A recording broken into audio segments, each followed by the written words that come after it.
Horn of Africa.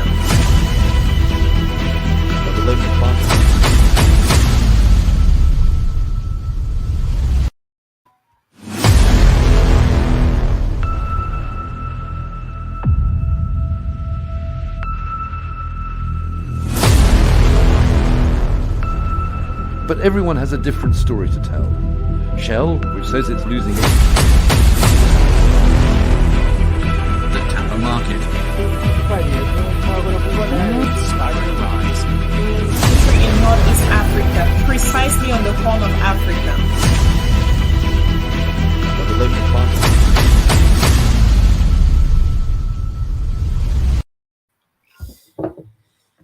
Okay.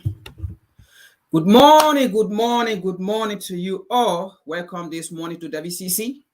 And by the way, as usual, my name is Frank. I am your host for the Revolutionary Repatriation Educational Lecture Series. And today's topic is called The Perception and Perspective of Western Created Crisis and Mold. The Perception and Perspective of Western Created Crisis and mold.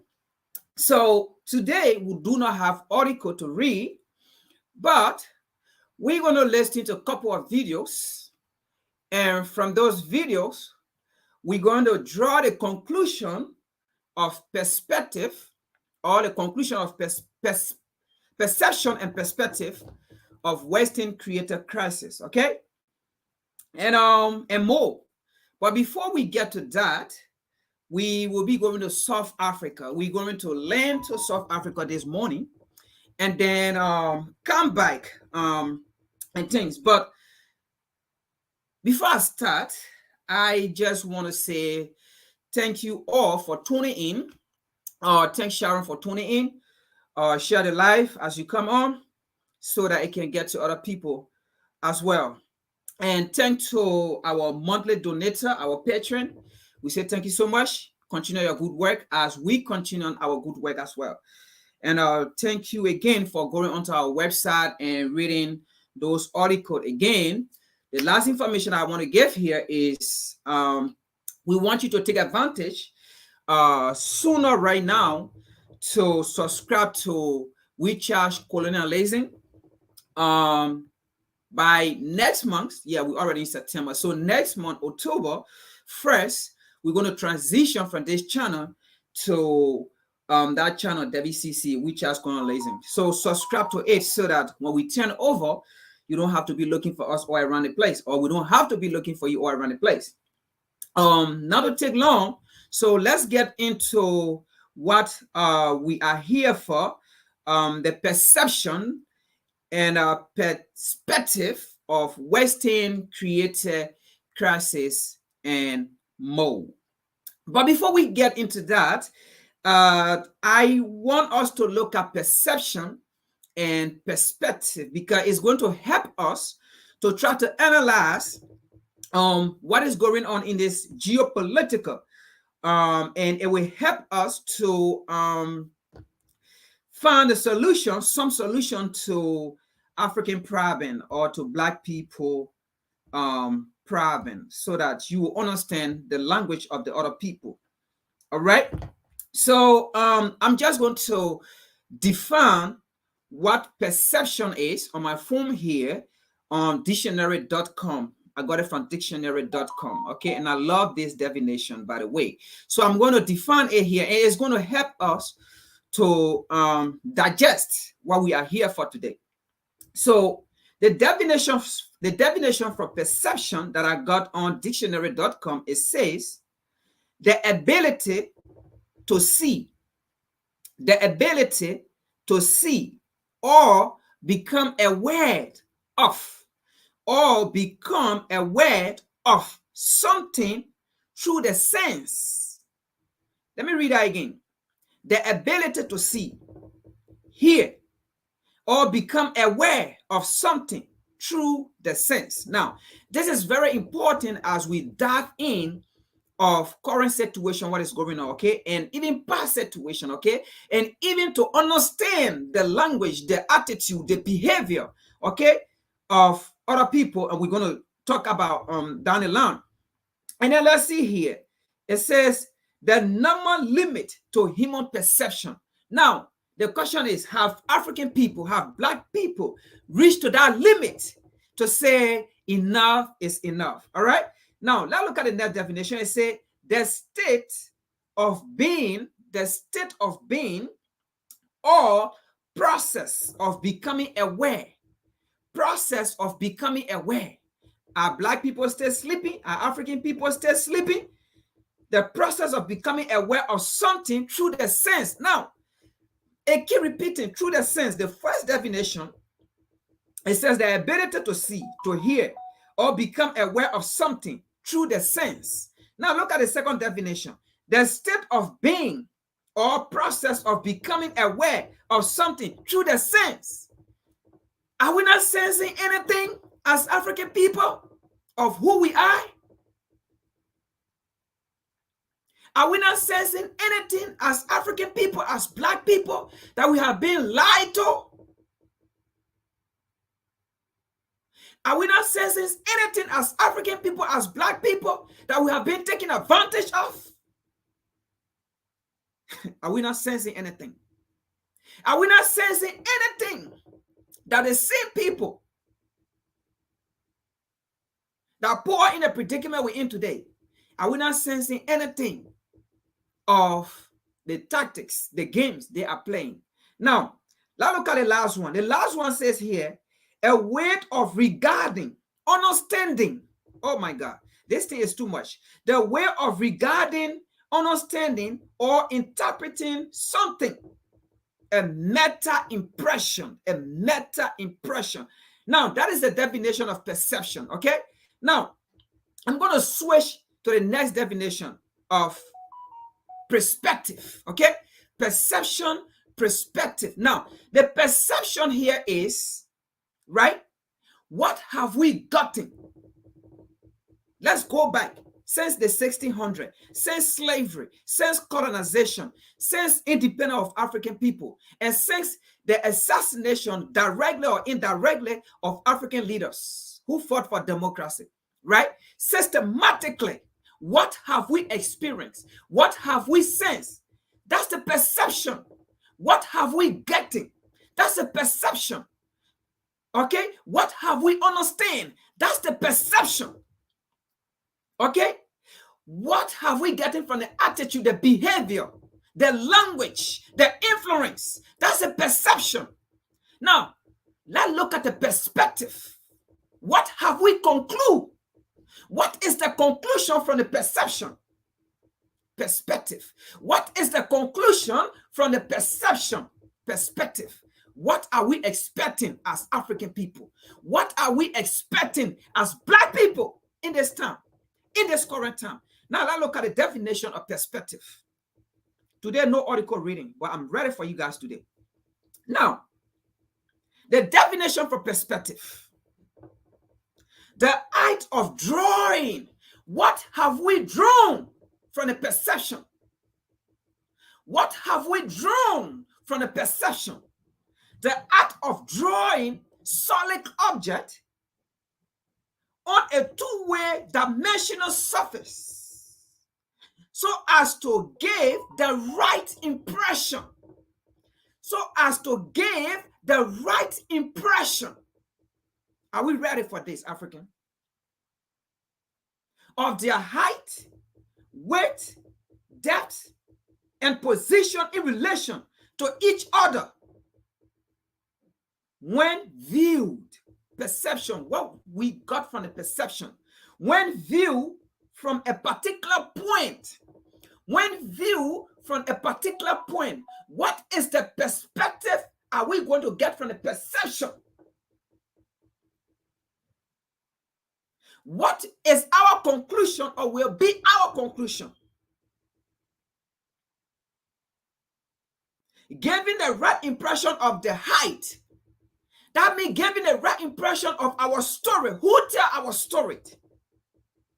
Who told us who we are? Who changed the narrative? The weight, our importance in society. Who told you you are less important? Our weight. Who told you you are lesser human being? Who told you you are 3/5 of a lesser human being? Our weight. Perception. What are we getting from the perception and putting it into perspective? The depth, D-E-P-T-H, the depth. Are we going to go deeper into identifying who we were before the 1600? Who we were before the 1800, before colonization? Are we going to go beyond, or are we just going to take our story from the 1600, from the slavery time? Are we going to go deeper to identify who we are? And so that we will unite, no matter where we find ourselves in the world as Black people, in depth. How are we going to understand that? And position in relation to each other. What was our position before slavery? What was our position before colonization? We were all around the world, but we identify as African because we practice our African culture.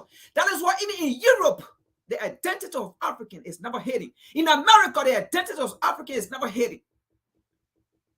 South America, North America, we are all around there. We took our culture with us. Who were we? What is our relationship to the world? What is our relationship to the world? Our relationship is now based on the perceptions of people give us, identify us. Let's look at the second definition. It says a particular attitude towards or way of regarding something. A particular attitude towards or way of regarding something. Are we going to regard ourselves from the perception that was given to us to identify us? I don't think so. Folks, this is the Revolutionary Repatriation Educational Lecture Series. We are here to repatriate your mind and make you hold. A particular attitude towards or way of regarding something, a point of view. You know, folks, whenever someone comes out to talk about you or to describe you or to identify you or to talk about your story, and you know your story best more than that person, and you do not come out to defend or to narrate your story by yourself, and you let it go, people will believe what have been told about you because you said nothing about what was told about you. Perceptions. Now, what will be your perspective of changing that perception that was told about you? Listen to this. Most guidebook historian or history is written from the editor perspective. So then, who is our historian? The man that enslaved us is our historian. The man that colonized us is our historian. What do you think our identity will be written?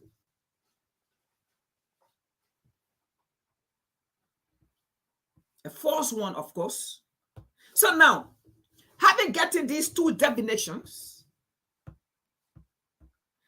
let's get to where we are to get today and the message I have for you today. I'm going to preach. Okay, today is about preaching. All right, it's about preaching today. And if I can preach this way for my people to be awakened, I have no options and I have no problem to do it, but I will do it.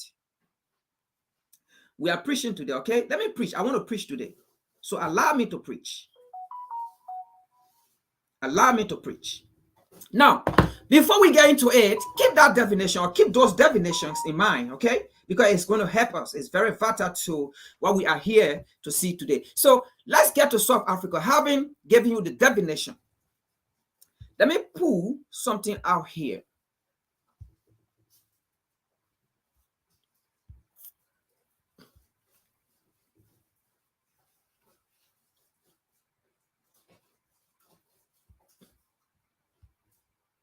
Now, we talk about what? Perception, right? Now, let's look at the first video we're going to see here, and you're going to see what we're talking about, perception. That is why no one should tell us what we need to know, but we should tell people rather what they need to know. This video I'm about to show you is South Africa, one of the most divided nations in the world, racist nation in the world. Apartheid is still alive because we still have descendants of apartheid who still maintain that legacy of apartheid, who still see it as something that happened that was good, and who, on the other hand, saw the freedom of African people as a problem to them. So Nelson Mandela spending 27 years in jail as a victory for them. And when he was free, they saw it as a problem. Don't believe me. Watch this thing right here. But these are the same people that will come to tell us or narrate on how they want us to understand Nelson Mandela, on how they want us to understand what Nelson Mandela stood for in their perception or in their perspective. But we have to change that perception to our perspective. Sorry, let me mute myself.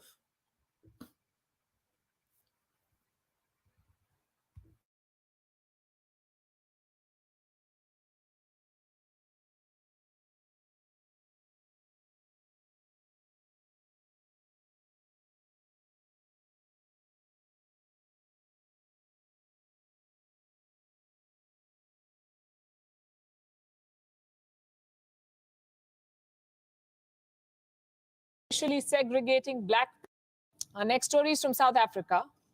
It's been 3 decades since South Africa abolished apartheid, a system of racially segregating black people from white people.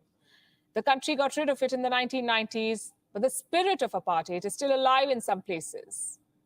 One of them is Orania, a remote town in the country's north, often called the last outpost of apartheid. Why? Because Orania is a whites-only town. Black people cannot live or work here. Every job is reserved for the whites. Every task performed by white people. And yet the residents of this town insist they're not racist. Here's a report. Welcome to Orania, a remote farming town in South Africa's Northern Cape. It prints its own money, runs its own banks, has its own holidays, and manages its own affairs. Sounds like the perfect township to relocate, right? Well, hold your horses. To enter Orania, you have to qualify on certain parameters. The foremost is the color of your skin. It has to be white, because Orania is a whites-only town. The uniqueness is too obvious to ignore. Wherever you go in this township, you will only find Afrikaners, white people with Dutch ancestry. They do all the work, from playing the piano at the church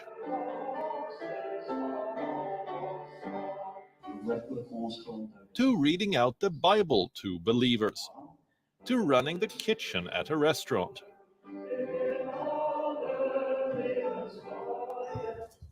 To even gardening at orchards. All jobs, big or small, are reserved for white people.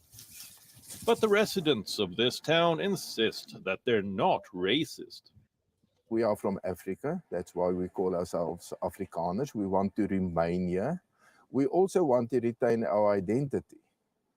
Now, to retain one's identity is not a racist impulse. We wanted to retain our identity against the English or the British imperialism also. They're even whiter than we are, much whiter. Orania is often dubbed as the last outpost of apartheid, a system of institutionalized racial segregation.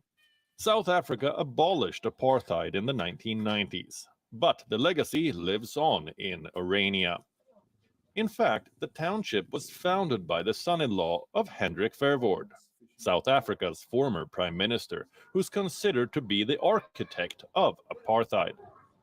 Verwoerd's bust lies at the museum in this township, serving as a reminder of his beliefs.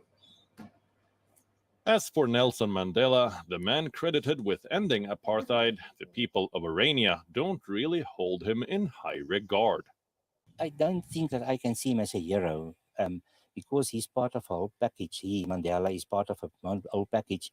And as Mandela, all the other leaders within the ANC make a contribution to create some policy that is, from our viewpoint, not necessarily for the best of this country.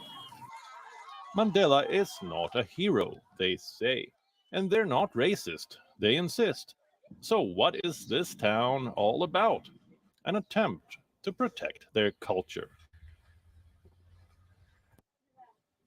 This township is legal as per South Africa's constitution. An article defends its right to self-determination.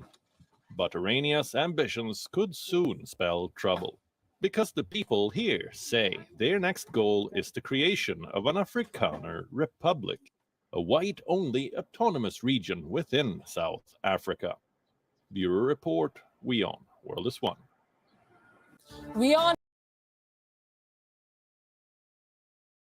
Now, there's few things I want to address here before we progress, right?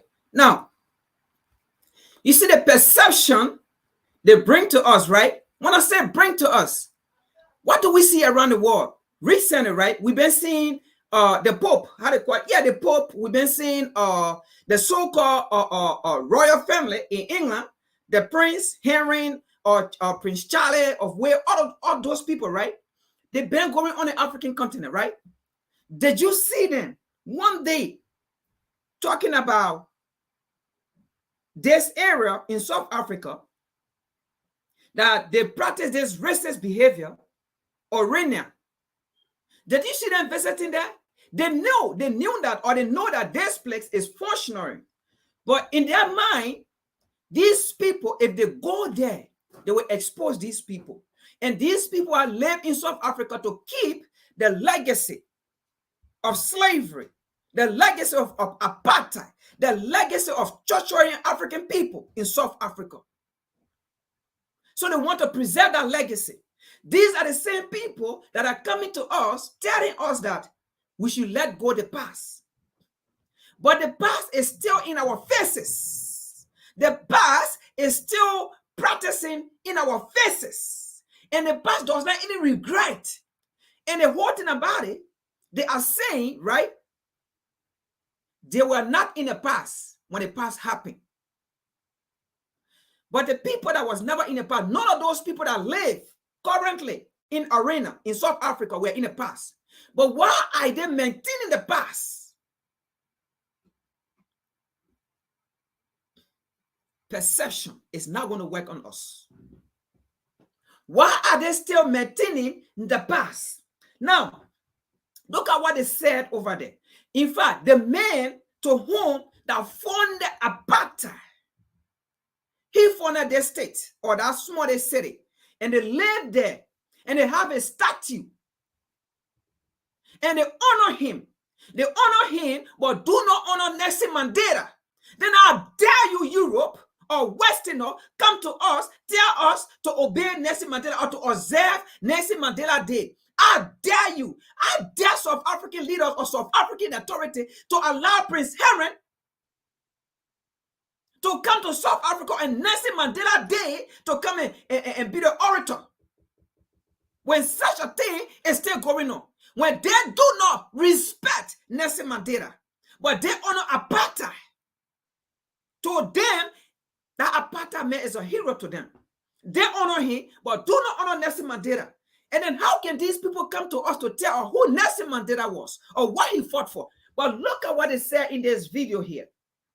When he asked him about Nelson Mandela, he said Nelson Mandela was not a hero, and they do not see him as a hero, but rather they saw the man to whom that created apartheid, that suppressed and oppressed and subjugate African people as their hero.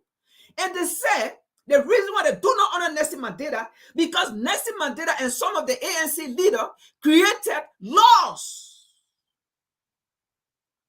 that was not in their favor. And those laws that Nelson Mandela and others created was about liberating black people and making everybody in South Africa to be South African. But they saw it not as the way we see it. So they do not see him as hero, and they do not celebrate him. They do not see him as hero, and they do not celebrate him. They see him still as a criminal that should have died and got rotten in jail.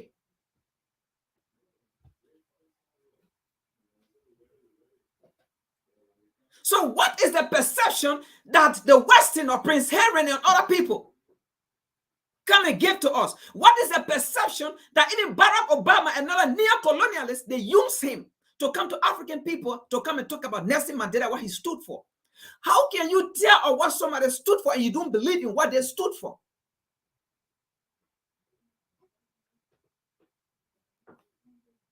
Just stop playing game with us.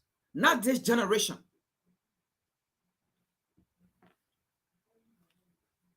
So, before you can come to African people, you colonizer, you enslaver, go and work on yourself. Go and talk to your people. Stop coming to us. Stop convincing us. Stop telling us what we don't want to hear. Go to your people, convince your people, talk to your people who do not want to be bothered with you anymore. And that's the battle line. We don't need you. With your presence in our meetings, in our agenda, in our existence is toxic. It never allows us to realize or to recognize who we are. Because the more you mix milk with coffee, it loses its taste. And the more you come around us, we lose our taste, our identity, our existence of who we are. We become confused. So we do not need you. Stay to where you are, and we will stay to where we are. So this is what going in South Africa. And you have these racist people there still maintaining apartheid. And he said he's not a racist man, right? But he maintained the legacies of apartheid and honor the men that created legacy.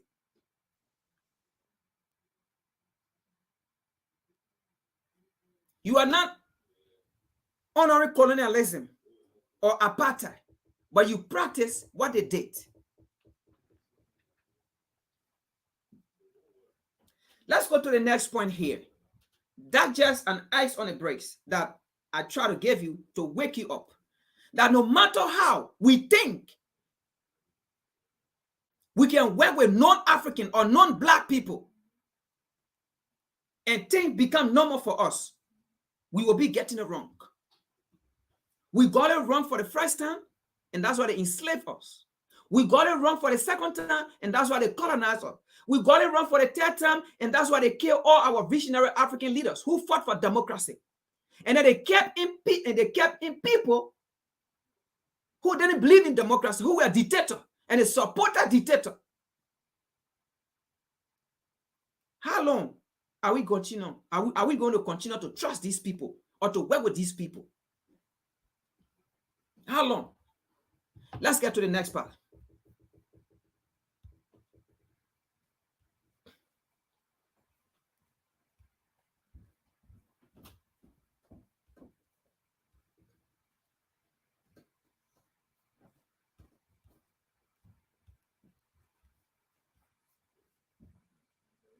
The next part here is going to help us as well to understand what we read from perception and perspective. Okay? Now, the next part here mainly is going to the African leaders as well to wake up. We know they have already waken up, but we need to wake them up more and more. We need to keep reminding them before they go back to sleep. Okay? Because it takes African just one slap like this for them to fall back to sleep. Okay? So we need to keep reminding them they are human beings, just like us. So look at the second video that we are about to watch. You know, whenever things happen in the world, when it happens to African people, it is not globalism, or it is not globalist, or it is not war crisis or international crisis. But the moment it happened to a European or Westerner, and then that's the time they want to classify it as a global crisis. Ukraine war and Russia war is not a global crisis. It is their domestic crisis. But because it involves European or Westerner, they want to do it in a way that everybody will feel the weight. But here is the thing. That's why if you saw the picture that was on the post for the podcast today, you saw crisis and you saw opportunity. Let me tell you this, folks. For Eastern African people, go in crisis, whether proxy war or whether any kind of crisis, it became an opportunity for the Westerners. It became an opportunity for non-Black people to exploit us, to progress, to move on. And that is why you saw crisis and you saw opportunity. This is the time to know who we are, African people, and take opportunity. This is the time to tell the West, enough is enough. What you have taken from us, go level A. Our resources will no longer come to Europe and America. Listen to this. This is not coming from our mouth. It's coming from their mouth. Because these people as well, they are no longer listening to CNN. They are no longer listening to BBC. They themselves are going to fund the story. Listen to this.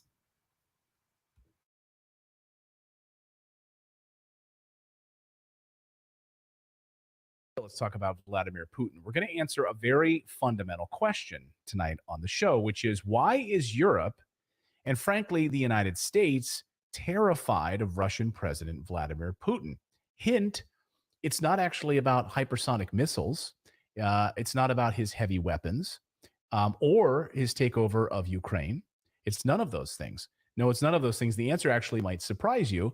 But first, some context on all of this. The fear of Putin was on full display yesterday. You may have noticed that simultaneously, Boris Johnson of the UK and President Biden of the United States announced a new front in the NATO war against Russia. It was simultaneously a continued attack on the collapsing middle class across the world of both Europe and America. In the United States, the middle class is almost non-existent at this point. It has been virtually decimated. Even though these politicians pay lip service to it, right? President Biden runs on the power of the middle class, and yet, you know, they're doing nothing to help the middle. Listen, folks. For we African people, for we Black people, right? This is the perception, okay? So what will be our perspective, the conclusion? Now, for them, they have already gotten their perception, that's their perspective from the perception that Biden gave, that Boris Johnson gave, or the European people gave, Macron gave, right? We're going to see it here. So for them, they have gotten their perception, their perspective from the perception that those people give. We as African people, listening to this video, or to this video that I'm about to show today, what will be our perspective? What are we going to draw from there as African people? Because right now the war is not running globally. I'm telling you, globalism does not operate, especially in this current time.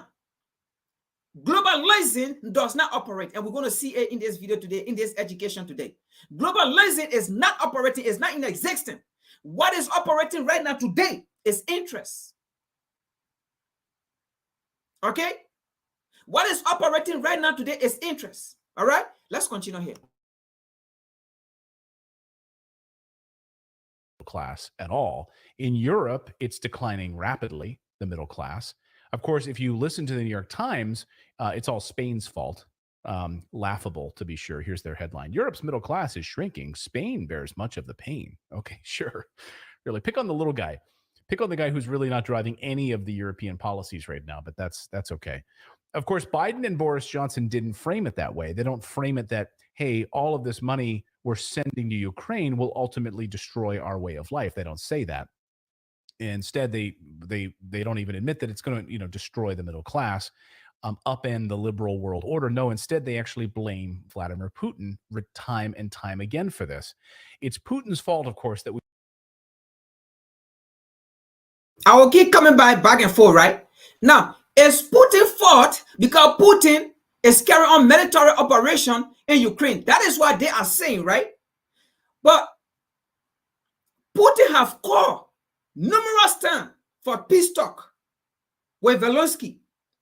But the West, America, and England, or Europe, or European nation, they are setting that supplying Ukraine with war and telling Zelensky not to have a peace talk with Putin. Then who is the problem here? Who is creating the problem? And then how can you go to Africa to tell African people, oh, don't support Russia. Come and support us. Russia is the bad man. Russia is the man. When Russia is telling Zelensky, look, let's have peace talk. Do not listen to Europe and America supplying with ammunition because you will not win this war. You will just destroy a country and make your people refugees all around the world. Then who is the bad guy here? Who is the one creating the problem? What is our perspective? With all the meeting that Europe, that America is calling African leaders,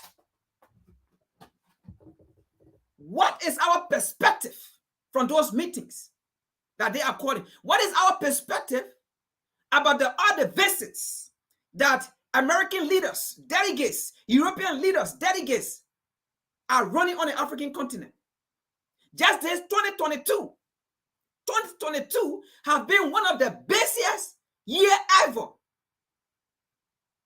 in the history of mankind for a European leader to travel on the African continent and to say they are going on a farm or they are going to work.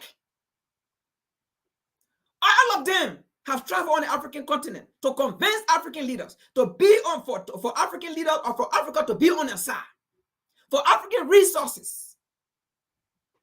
How can you like our resources but you hate us? You don't like us. You dance to our music, but you don't like the men that make the music. Let's go back. we need to send billions of dollars to Ukraine. It's his fault that we need to shell out all of these weapons systems. It's his fault that you need to go further into poverty and can't get food on your table and can't pay your electric bills. It's all Putin's fault, right? That's what they've been telling us. In fact, to remind us of this, Boris Johnson flew to Ukraine and again yesterday made their position incredibly clear, the UK's position. It's Putin's fault that we have to suffer, and make sure that you do not push for a peace settlement. Listen. Did you see what the Fed just did? For a stock market that's already had its worst year since 1970, this is going to... We in the UK will not for 1 second give in to Putin's economic blackmail. We're paying in our energy bills for the evils of Vladimir Putin. The people of Ukraine are paying in their blood. That this is not the time to advance some flimsy plan for negotiation with someone who is simply not interested. You can't negotiate with a bear while it's eating your leg, and you can't negotiate with a street robber who has pinned you to the floor. Today, I can tell you that more artillery, more ammunition is on its way. Oh, okay, great. So more ammunition is on its way. More artillery is on its way. Do not, under any circumstances, call for peace. Again, I'm here to remind you, don't call for peace. Remember, I visited about 4 months ago, Boris Johnson, to remind you not to have peace settlements. Don't do that. Do not do that. We're going to continue to send you more weapons, but we're standing strong. And the UK, the reason our energy prices are going up is because it's all Putin's fault. So almost at the same time Boris was speaking, these flags started showing up all over British social media, and now they've gone viral around the world. Here it reads, "You'll be cold in the winter because they need it more." Although Twitter is marking these as harmful content. Yeah, so now it's harmful content. Yes. Purportedly showing these London billboards. They're probably fake photos, but it really doesn't matter if they're just mock-ups or if they are real, does it? Does it really matter at all? Because the message... Because the sentiment is absolutely what they're trying to... They're just saying, we're going to pay for it in gas, so you'll be a little colder. Yeah, they've gone viral right, because so they've that's struck a okay. nerve. They've struck a nerve. So it really doesn't matter if these are actual London billboards or not. Specifically, Twitter is marking these flags that are going viral as manipulated media, right? So, I mean, that's very confusing to someone who reads this. And what does that mean? Well, Manipulated media. Well, the problem with some of these photos is that I cropped in because I didn't want to show what is clearly manipulated media on the far right side of the photo. You can seek these out on social media if you want, but they show people tied up to telephone poles wrapped around with tape, which is obviously happening all over Ukraine. We don't need to go into details about that, but you know what's happening, right? We've shown you these videos in the past. And by the way, we've gotten demonetized for showing it to you. So the violence in Ukraine. So and it shows them off to the side. So anyway, is that the part that's been added on and photoshopped, or is it the actual billboard? I don't know. It really doesn't matter. It's a distraction because the message is viral. It struck a nerve. It tells a fundamental truth that these Western governments believe, which is that we're going to hurt Putin by making it illegal for Americans and Europeans to buy Russian energy. That's what the sentiment is. For the Western world, it's going to be a massive moral victory for us, right? That's what they told us. That's what President Biden told us. We're going to feel great about ourselves morally, right? Don't you feel great about yourself because you're paying more for energy bills and your water bills and all of it? Don't you feel better about yourself because it's going to hurt Putin? That's the way they want you to feel about it. Even if it were a little bit colder. Let's go ahead. I was just going to say, the whole time I'm pumping gas now, I'm like, oh, yeah. Giving it to them. Yeah, give it to them. Yeah. Take more of my money. Take that. Take my pump. I'm even going to pull it out a little bit and pump a little bit more in, even though it tells me not to. Just a little couple more drops. You're not supposed to do that. And then you smoke a cigarette and you throw the butt right down in the gasoline. Yeah. You guys. Take that, Putin. Don't do that either. Don't do that. That's manipulated media. Yeah, so even if it were a little bit colder this winter and we can't eat food, you need to feel better about yourself. At the same time, it will be a crushing defeat for Putin because they keep telling us that he deserves it, right? He's the one that deserves this. In France, the same thing. Emmanuel Macron yesterday told his citizens to get ready for a brutal winter. Here is Emmanuel Macron. Macron warns French sacrifices will be needed as tough winter looms. But not for them, not for anybody in this room, right? No, they will stay Emmanuel nice Macron, and warm and have all of their jus with just all like of we saw their meat. Just like we saw in Sri Lanka, right? When they stormed the palace in Sri Lanka because of the corrupt government, and the people said, enough is enough is enough. We are not paying these high petrol costs anymore. Yeah. You are putting these crazy Russian sanctions that's leading to what we're dealing with here in Sri Lanka, in part, not all of it, but corrupt government. They storm the palace. They get inside the palace where there's been record temperatures, super hot, right? They can't pay for air conditioning. They get inside the palace and it's super nice and chill and cool. Really nice. Yeah. Right. All kinds of foods that the people of Sri Lanka don't have access to. So, let them eat cake. I don't know. So his analogies, like, they don't even make sense. Or I don't understand what you're saying about the bear either. So. Or a thing. Time. Our freedom, the liberty to which we have grown accustomed to in our lives, has a price. And sometimes when we have to defend it, we have to make certain sacrifices as we fight to defend it. That very well may be true, but then I don't. Time. Our freedom, the past few years, full. Firstly, because we are witnessing, and not just since this summer, but over the past few years, the end of what we might have seen as abundance.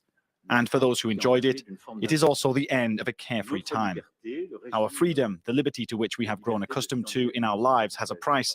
And sometimes when we have to defend it, we have to make certain sacrifices as we fight to defend it. That very well may. African, black people, the freedom Macron is talking about here. Since when in history has France ever fought for freedom.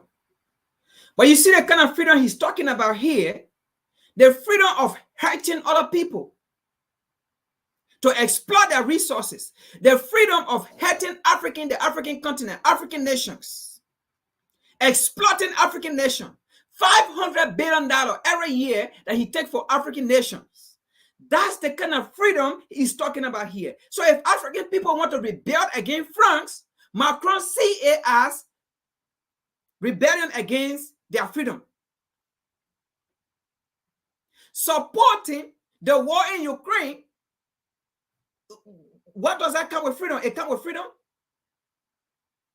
When Putin is saying he wants to negotiate with Zelensky to stop the war, and you are on the other hand telling Zelensky, no, don't negotiate. We're going to supply you with ammunition to continue the war.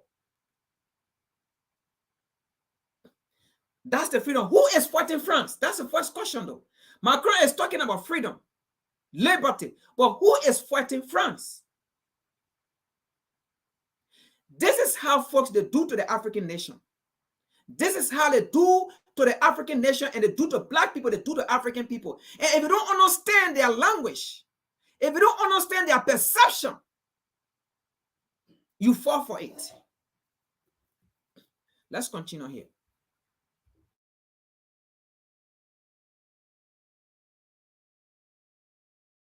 It'd be true, but then I don't want to see you in your Louis Vuitton suits, right? But don't even give him the benefit of the doubt. If that's even true. It very well may be true. For who is the thing, right? You're making these decisions that will hurt the poorest people first, will cost lives. Right. Again, as we talked about in yesterday's show, cold weather kills more people than hot weather. Right. So when winter is coming and you're saying, well, you just won't need to be as warm, that's for them, right? But the poorest amongst us will die from this. Alexander Linson in our chat says, Animal Farm all over again. Yes, right? Yeah, it is. You'll suffer because Putin deserves it. And, again, why? Why is no one asking and questioning? I mean, our show, we are questioning these leaders. But why is no one else standing up? And he just won a re-election, by the way. We're to believe that he has that much power over the entire world. Right. So Putin is to blame for all of it, right? He's to blame for your rising energy costs. He's to blame for the fact that you can't get food. Putin is to blame for your family's inability to get health insurance. He's to blame that fitted sheets are not wide enough to fit king-size beds. Right. Oh, don't even get me started about linens in Europe. Putin is to blame for the violence in Philadelphia. Putin is to blame for me having a flat car tire like last week. He's to blame for it all. But I think that if you have an enlarged prostate, do this 15-second Japanese ritual before bed to shrink it almost immediately. Dr. Nima people are rightly so now saying, look, you are our politician. You were voted in to protect us. You are making decisions that are harming us. And it's time to stop that. And don't ask us to sacrifice when we've been through 2.5 years of a pandemic. Yeah. And France had some. Biden said that you will need to suffer because Putin deserves it. Here's how President Biden says it. Today, I'm announcing the United States is targeting the main artery of Russia's economy. We're banning all imports of Russian oil and gas and energy. That means Russian oil will no longer be acceptable at U.S. ports, and the American people will deal another powerful blow to Putin's war machine. It's simply not true that my administration or policies are holding back domestic energy production. That's simply not true. So, of course, that's a lie. Two things emerge from that soundbite that I want to address. One is what great liars these politicians are, right? They're seasoned in it. Here you have Biden telling us that his administration did not enact policies to curb domestic energy production, which is a is it bald-faced lie or bold-faced lie? I think it's bald-faced, right? I always said bold, but then, I always said bold. And then somebody's like, oh, nope, it's bald. That's bald-faced. Like, okay. I'm pretty sure it's bald-faced liar. Yeah, it's bald. Bald. Thank you.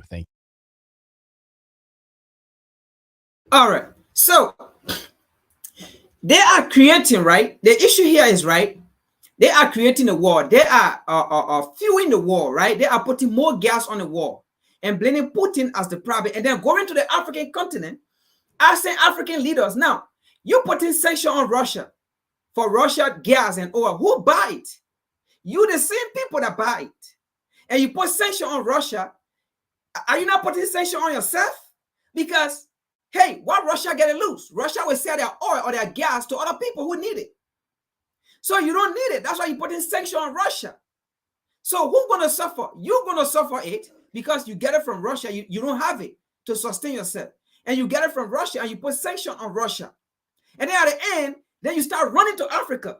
So they depend on Africa so badly to the extent that they put sanctions on Russia and then they all run into the African continent, begging the African leaders. Hey, we beg you, come to our side. You see, Russia is doing this. Russia is not giving us oil no more. Russia does not want to give us gas. No, Russia want to give you gas, but you put sanctions on Russia. Why would Russia do business with you when you put sanctions on Russia? Yeah, African people, we need you, man. We are one. We are one. No, we are not one. If we were one, when you came to Africa, when we introduced you into Africa, you took advantage of us, you enslaved us. When we introduced you on the African continent, you took advantage of us, you colonized us. When we still saw you as people that we can work with, you kill our leaders. And up to today, you still sanction leaders in Africa that do not want to accept your policy. Then how can you come to us today to tell, oh, Russia is the bad man. Russia does not want, Russia is the one, we have global crisis. Russia does not want to supply with gas and oil. So you African nations, you guys have it. So we can work together. We can run a pipe from Africa all the way to Europe, all the way to America. No, we're not running no pipe. We do not have pipe. Keep your pipe. We don't need it.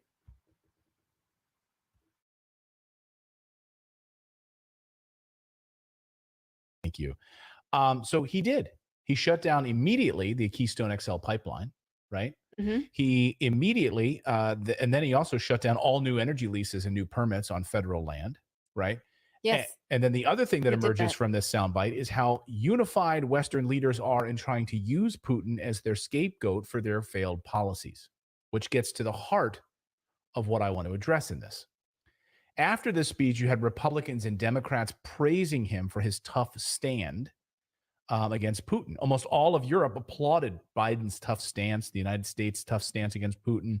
So we were going to boycott his oil and gas. European leaders in Belgium fell in love, and they fell right in line with this and did the exact same thing. Here's Ursula von der Leyen. Later today, we will present a package of massive and targeted sanctions to European leaders for approval. With this package, we will target strategic sectors of the Russian economy by blocking their access to technologies and markets that are key for Russia. We have issued now 5 packages of sanctions. The 6th one is on the table, and these sanctions are hitting the Russian economy hard, and that's what they have to do. But you're also right. When this war, this invasion started, Europe was heavily dependent on Russian oil, gas, and coal. Doesn't she look? By the way, doesn't she look like the creepy woman from the Hawkins Laboratory in Stranger Things, or wherever she was from the first season? She does look like that actress, but let's not call her creepy. Okay. But yes. So what exactly did Western leaders do all of this at the same time? Why did the U.S. ban more drilling of fossil fuels? Why did Germany suddenly shut down its nuclear power plants? Why did the and why did we also sell our emergency reserves to China? Yeah, why did we sell our our oil stockpiles to China when it should have gone to the United States? Why did the Netherlands suddenly enact crazy nitrogen policies that against middle-class farmers that drove them out of business into revolt, where they're dumping manure at the... Let's just answer that question, right? And then we get to the next part. All the question here is why, right? Now, it's very simple. Why? Because they were solely depending on Africa, thinking that, oh, Africa, they can just pull African leaders' nose. They can just go to Africa and take advantage of African people. to get their resources, to exploit their resources. Oh, Africa is just their farm. When they need it, they can go there. Oh, Africa, just give them small cash. Just give African leader a little cash. You will get what you want. There's no need to convince African leaders. African leaders have no idea about leadership, right? And that's what they've been saying. So, Africa, trust me, they are neo-colonialists. Africa, they are known of obeying the white man. Oh, no, don't worry. African leaders, come on, man. They are so easy to deal with. Like, we have them in our palm. We can control them. They are like remote control.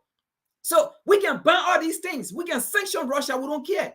I mean, Africa is there, by the way. They have the abundant resources in the world. They have everything. Okay? So we can go there. We don't care about Russia.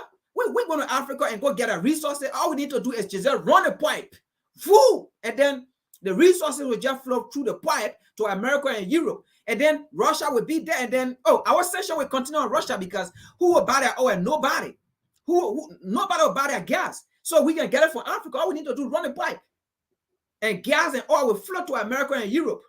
While the African people, the masses, they suffer and die. And they look down on African people. Oh, yeah, African leaders, they are not good leaders. That's how the European and the West characterize African people and African leaders. And that is why when they're about to make decisions, they don't think twice. But this time around, they will think twice. This time around, they will think twice. Because our resources will not come to Europe and America. It will not. Keep your pipe. We don't need no pipe. That's why. And that's the question. Why? That's why, because they depend on Africa. And they think African people are stupid. But let's get to the next part. So you cannot create your war or your crisis and you depend on African people. How long are we going to rescue Europe and America? Enough is enough. Let we Africans rescue ourselves. And that is what we are thinking about, and that is what we are doing.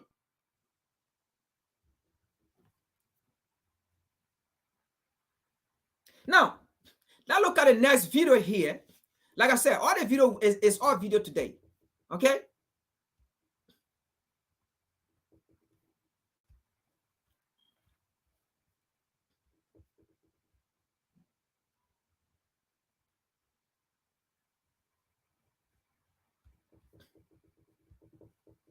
So, you see the neo-colonialists or the colonials, what they do, they are so good, they are so sophisticated because they study African people, they study Black people systematically, so they know how to come to us to get us.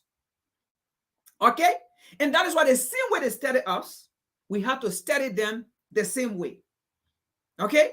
Now, look at this right here.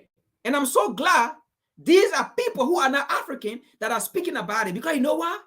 Even the citizens themselves, they are fed up with the news given by CNN, with the news given by BBC, with the news given by ABC and all everything, right? Because they know it's fake. It's not real. It don't allow them to get a true story. But they themselves are beginning to realize what their governments are doing, which is wrong.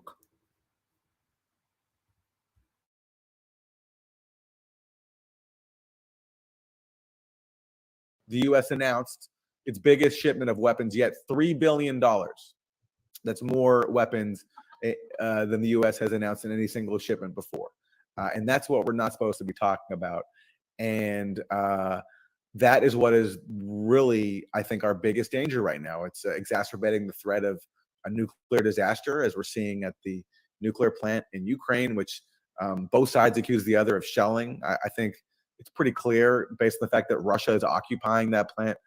The idea that Russia would shell a nuclear plant that it's occupying seems pretty crazy to me, but who knows? Look, regardless, it underscores the need for diplomacy and to end the war, and there's none of that right now. And in fact, it might be too late on the Russian side.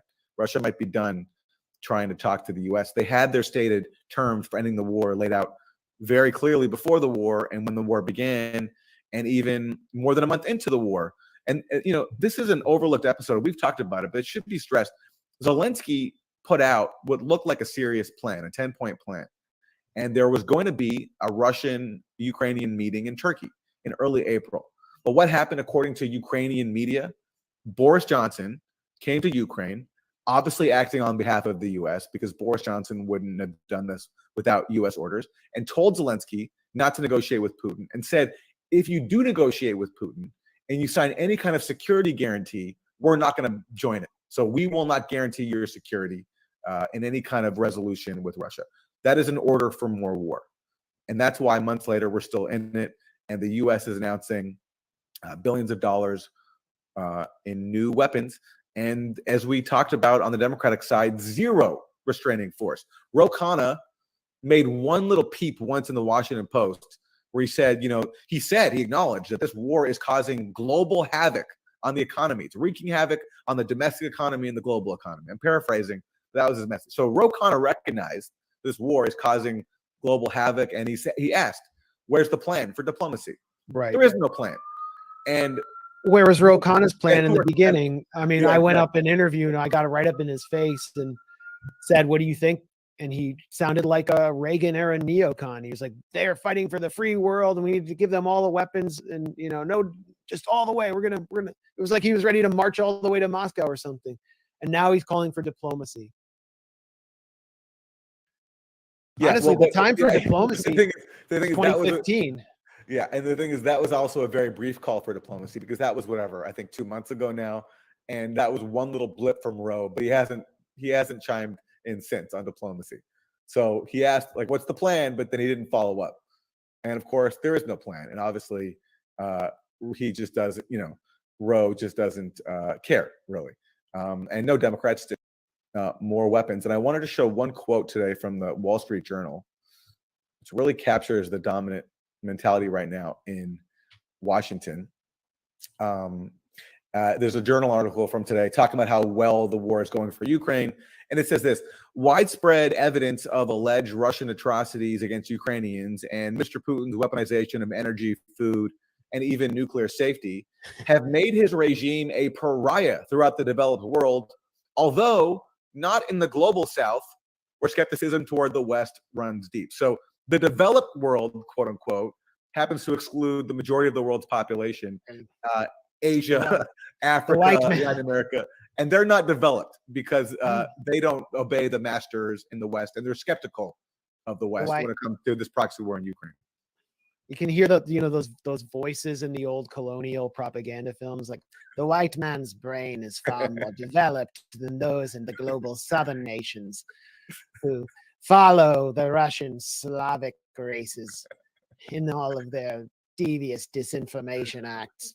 The white man, however, understands that he must make a pariah of the Slav who weaponizes energy, food, and even nuclear safety.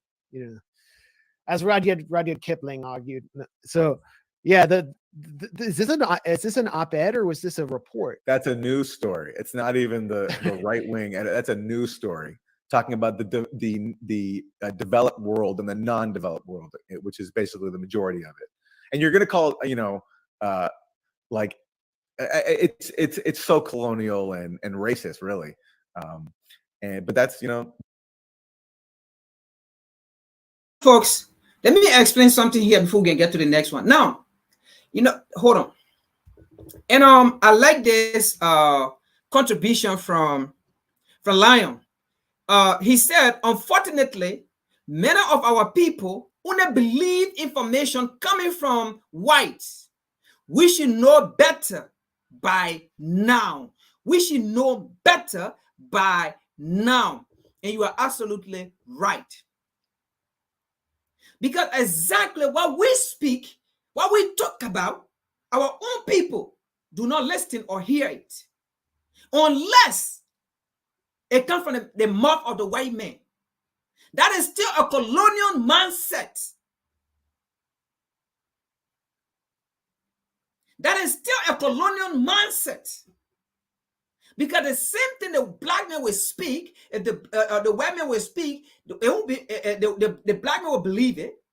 But the same thing the white man spoke and the black man speak about it, they don't believe it. In fact, they will call you names. Man, go sit down somewhere, find a place and do something. Go and do something different. You're not serious. But see what these people said here, African. What is our perspective? From this conclusion here, you read what it said here. How they disregarded their one nation. And they talk about their so-called developed world, their plans. Look, folks, African, we should not be encouraged when we see Europeans running out of African continent, talking about they want us to make peace dialogue, talking about they want us to collaborate, talking about globalizing, talking about they are coming for developmental partner, or they are coming to work with African people so that because in the next, how they call it, about 2050, the entire world going to be African people, or one in every 4 person, you will see an African man, like Blayton said it last time. We shouldn't buy these things. That is what they say. Okay? But what we say, that is what we need to believe in. We don't care what about 2050, the entire world will be African. We don't care. We are African and we should operate as African. By 2050, if the entire world become African, so be it.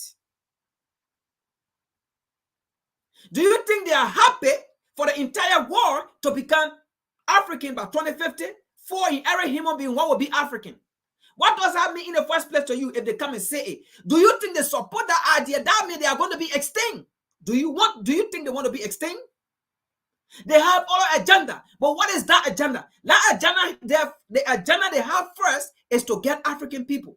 Because they know we are waking up and we are beginning to say, no, you know what? Say you say segregation, we agree for us to be segregated. That means go do yours and let African people do theirs. Let African people unite. So they understand. So in order for us to not unite, they need to come back to get or convince us that, you know what, you guys not supposed to unite. We all need to come together. But if we come together, they control the narrative. They carry the narrative. They still control us. So that we said no. Let's continue here. The segregation, we agree to be segregated. Leave our continent alone. Don't come on our continent asking for resources. Just leave us alone. And leave our leaders alone. Leave our African leaders alone. If they make decisions for the interest of African people, just leave them. Don't undermine them to try to take them from power. Don't undermine or infiltrate our elections. Leave us alone. You say you want to be segregated. You say you want to have white on it. And you say you want to have black on it. And we ask you, we said, this is not right. Let us unite. We can't back you for unity with you. But you saw it like, oh, you are superior and we were inferior. Now we began to realize, we are beginning to realize that, okay, we will take that. We will be separated. And let's see who will survive. And then now you want to come out to tell, oh, no, that's not the right way. No, but you brought it out. You told racism was good. You told segregation was good. And we told you it was not good. Now we are beginning to accept it. Before you realize that you want to come to us, no. We are going. Don't come to us.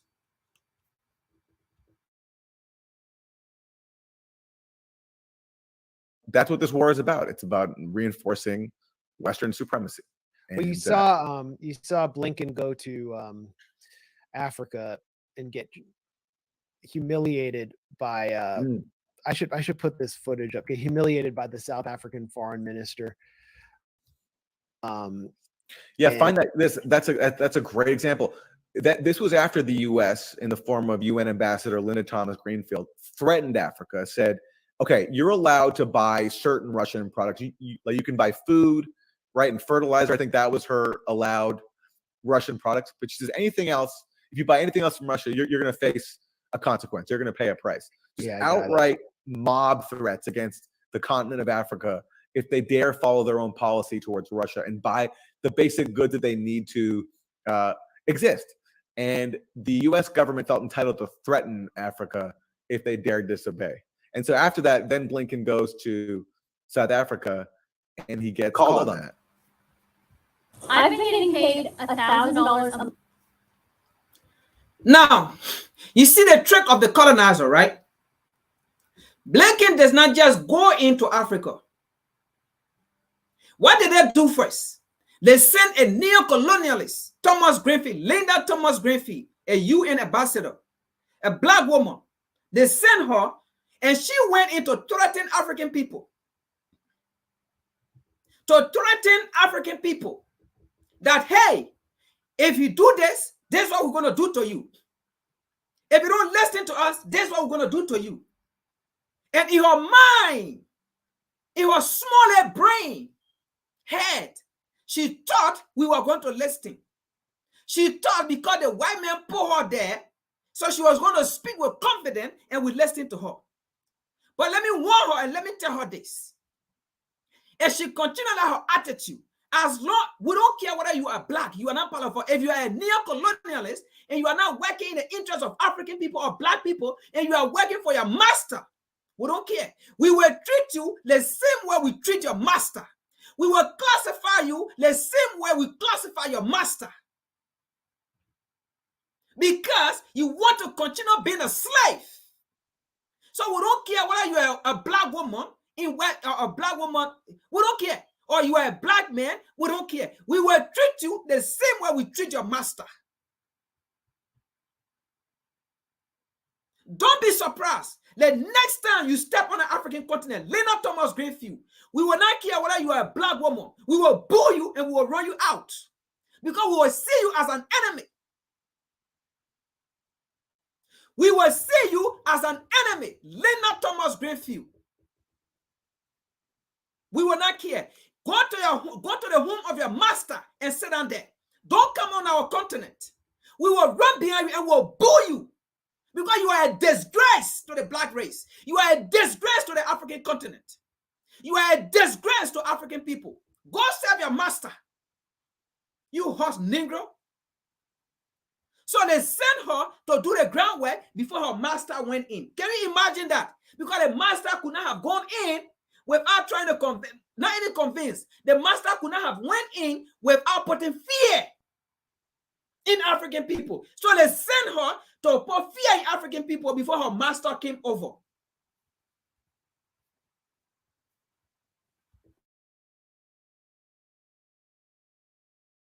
A month, if not more, just from this app on my phone. And I don't know if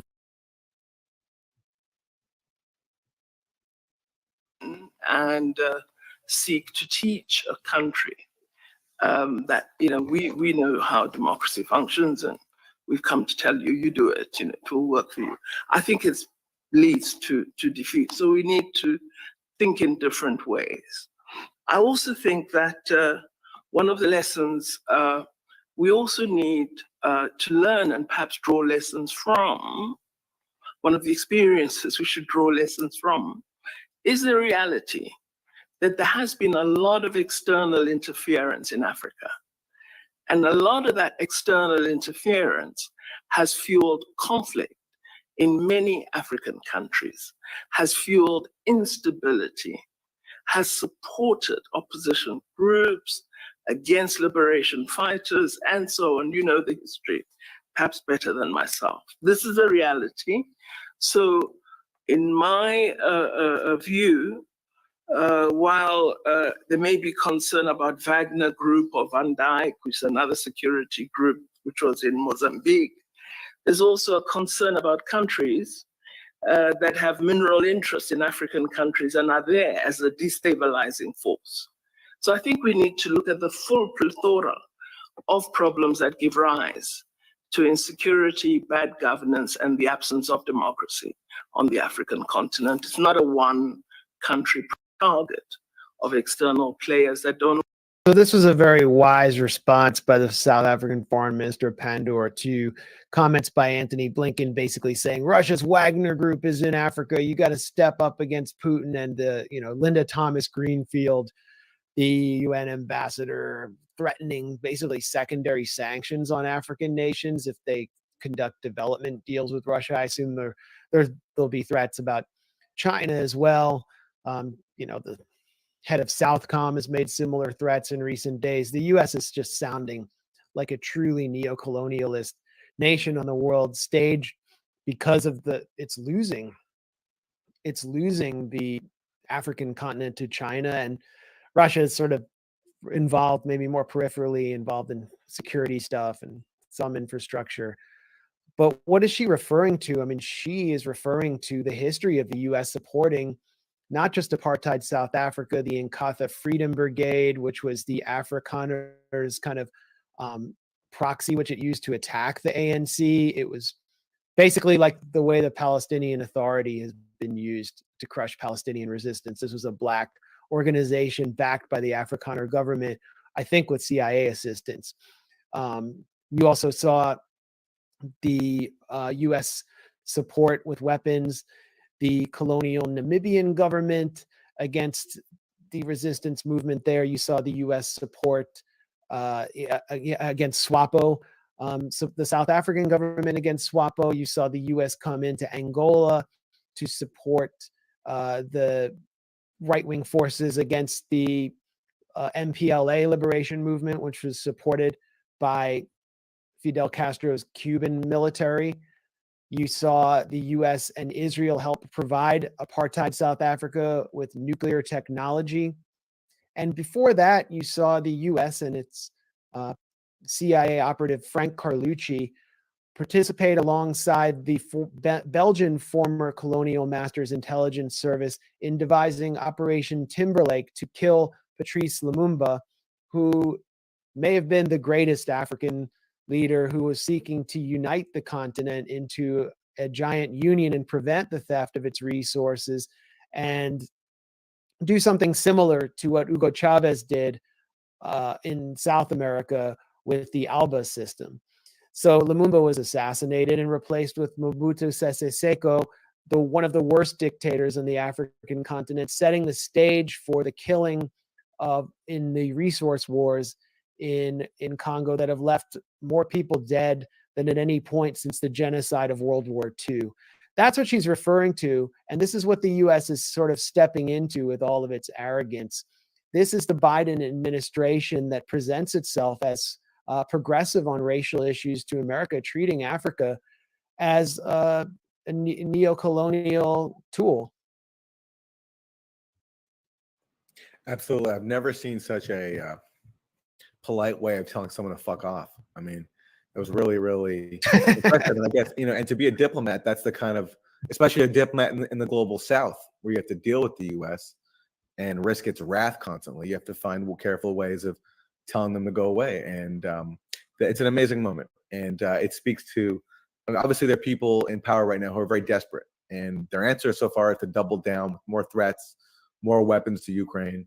We'll see how that goes. I mean, Now, the video we just watched, again, you are saying what in here, and these are things that we as African already know about, right? But it is so interesting, on the other hand, to see other people talking about it, right? And to see other people bringing out the information about the involvement of US, right? The involvement of the European, right? Into African situation. Look at what he said down there. Every chaos, the US supported the rebels, the rebel group.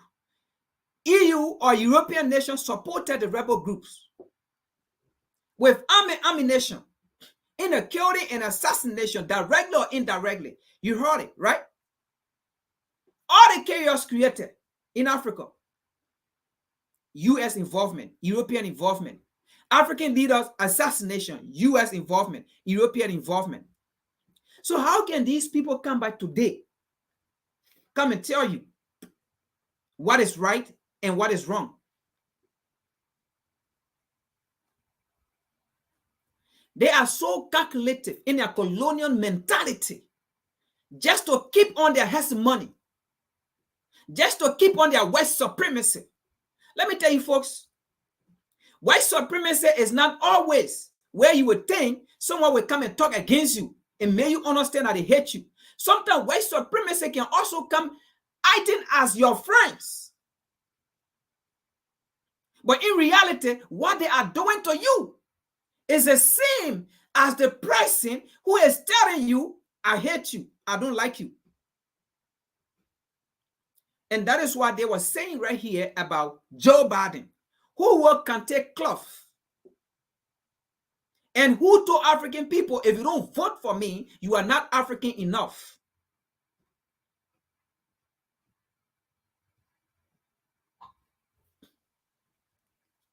So you saw from the video right here. Let me say this, folks. The situation and problem of Africa, right, is not by allying with America. It's not by allying with Europe. It's not. It never worked in the past. It never worked in the middle. It will not work going on. It never worked from the beginning. It never worked in the middle. And it will not work now. It will never work. So Africa problem is not about uniting with Europe or America, because they have their own agenda. Let me tell you where Africa problem lies. Let's watch a video here, and then I will tell you where Africa problem lies.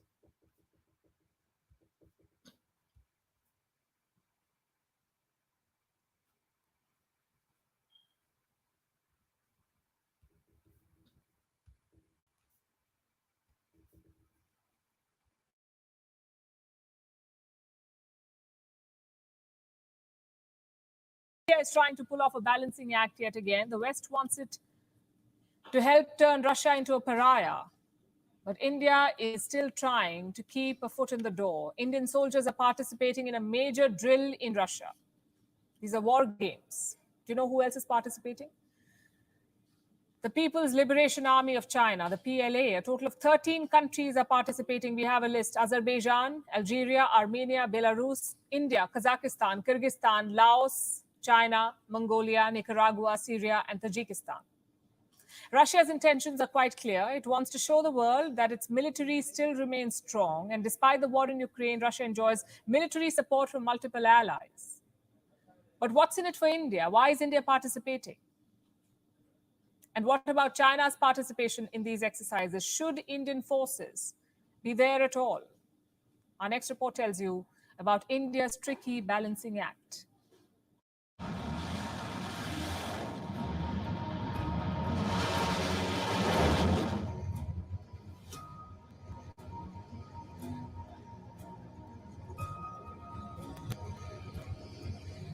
This moment was a big diplomatic coup for Russia.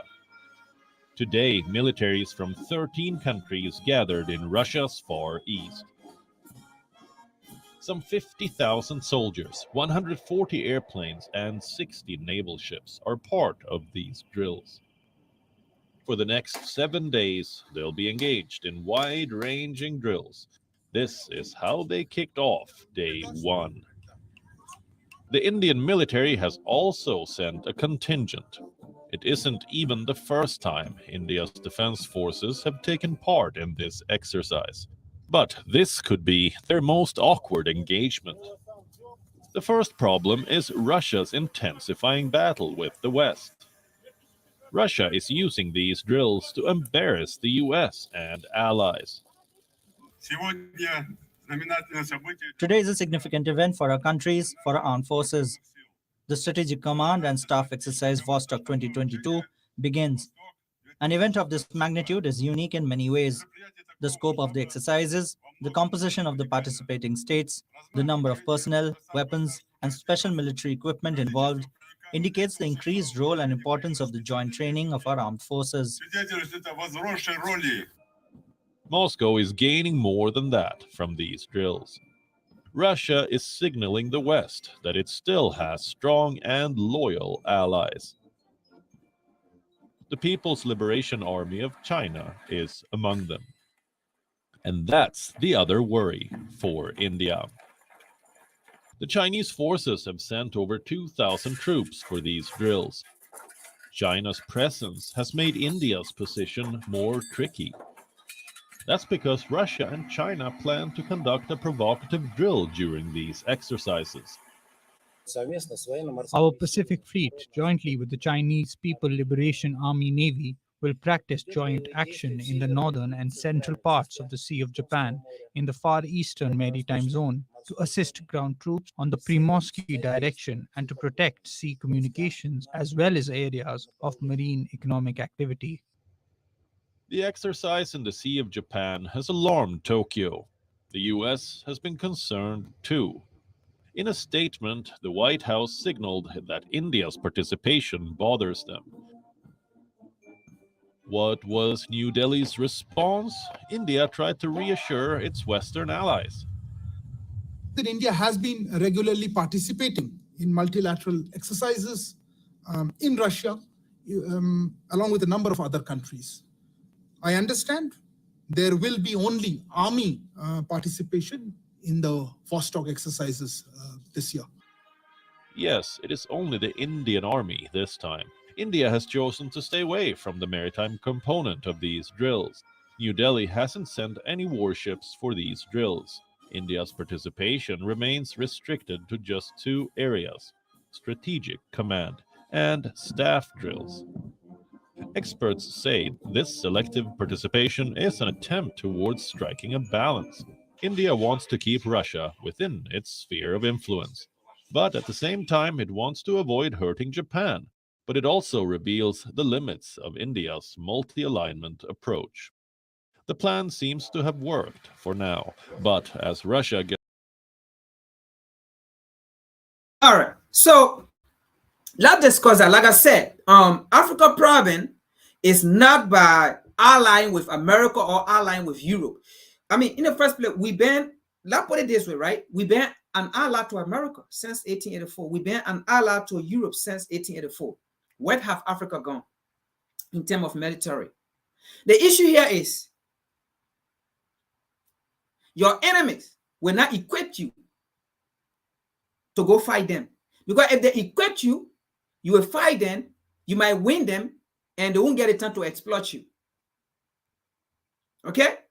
So, what is the solution now?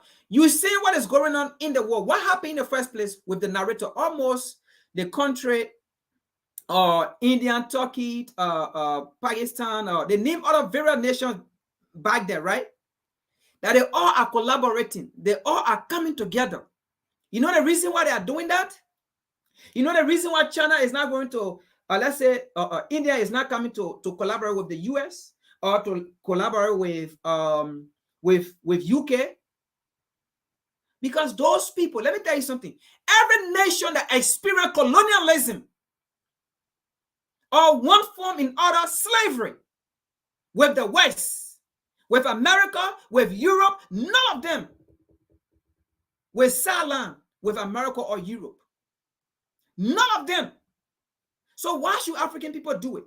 Why you think China is not coming to the US to do military drill with them or to ally with them? Because they know there's a war coming. And if that war comes, they are not coming to join alone with the people that enslaved them or colonize them. They are going to join the people that fought alongside with them to gain freedom. And that's Russia. Why you think they call the Chinese military army People Liberation? Who did China liberate themselves from? The colonizer, Great Britain. They also experienced slavery. That's why they call them the People Liberation Army. Because they will continue to liberate China. So they left all the colonialists and joined together and left America and Europe, and they are doing a trade together. The solution to African people, let me tell you this.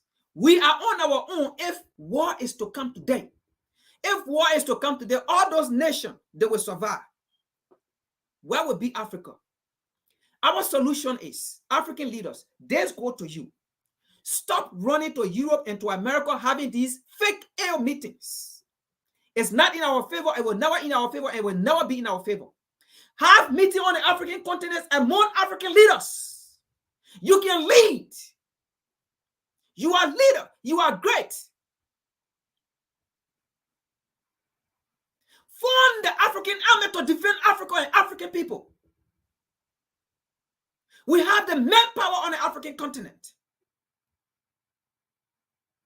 We have the manpower on the African continent. We have the youth on the African continent. We cannot win individually.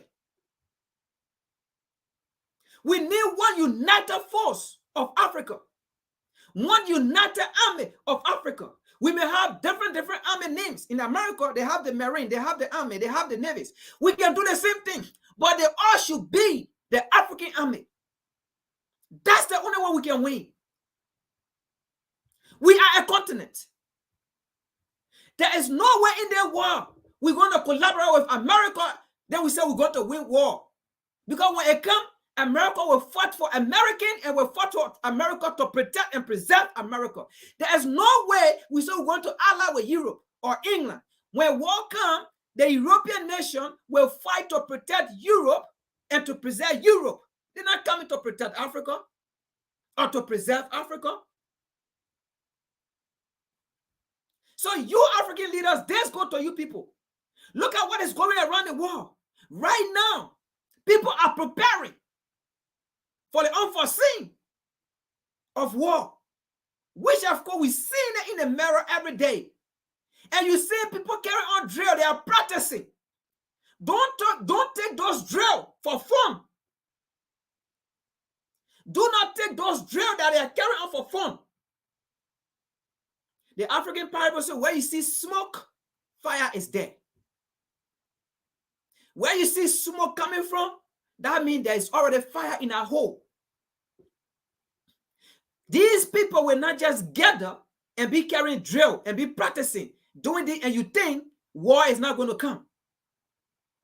War is going to come. What are we doing as African people? Are we just going to sit there and fold our hand? And then when Washington, D.C. call you and you guys running to come to Washington, D.C., when Japan call you people, you guys running to go to Japan. When Europe call you people, you guys running to go to Europe. It's not going to help us. It is about time now.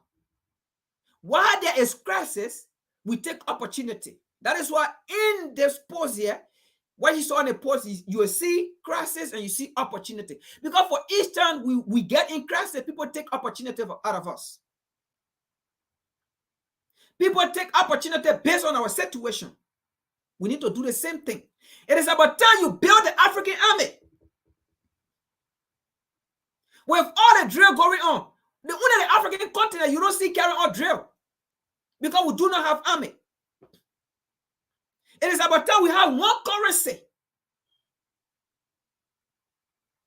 Because it's going to come a time you will no longer bank in America here. You African leaders are led to bank overseas.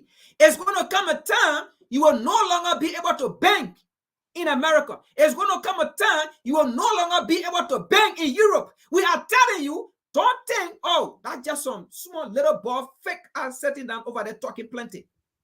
If you think we are talking plenty, take it for granted. If you think we are talking plenty, it doesn't make sense, take it for granted. It's going to come a time you will no longer be able to bank in America here. You will no longer be able to bank in Europe. Where are you going to carry your money? It is about time that you start working on the African continent. Put things in place. Stop being individual leaders. It is not about you. It is about the continent. It is about African people.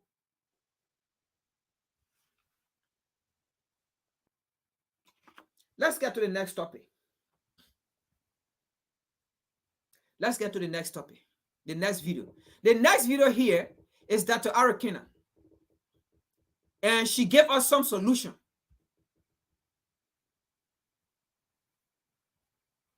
She gave a solution to the African problem.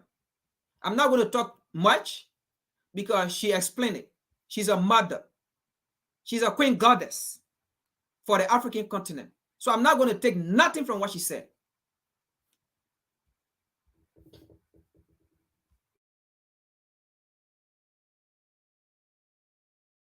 My brother, for the introduction. And I like to take the opportunity to thank all of you for putting such an important event to celebrate the International Day for People of African Descent. More importantly, I want to thank the St. Lucia National Reparations Committee for all their hard work and continuing to keep the memories alive continuing to remind us that we must never ever forget the journey that we have traveled, that we must never ever forget that while we have moved mountains, we are far, far, very far away from reaching the promised land.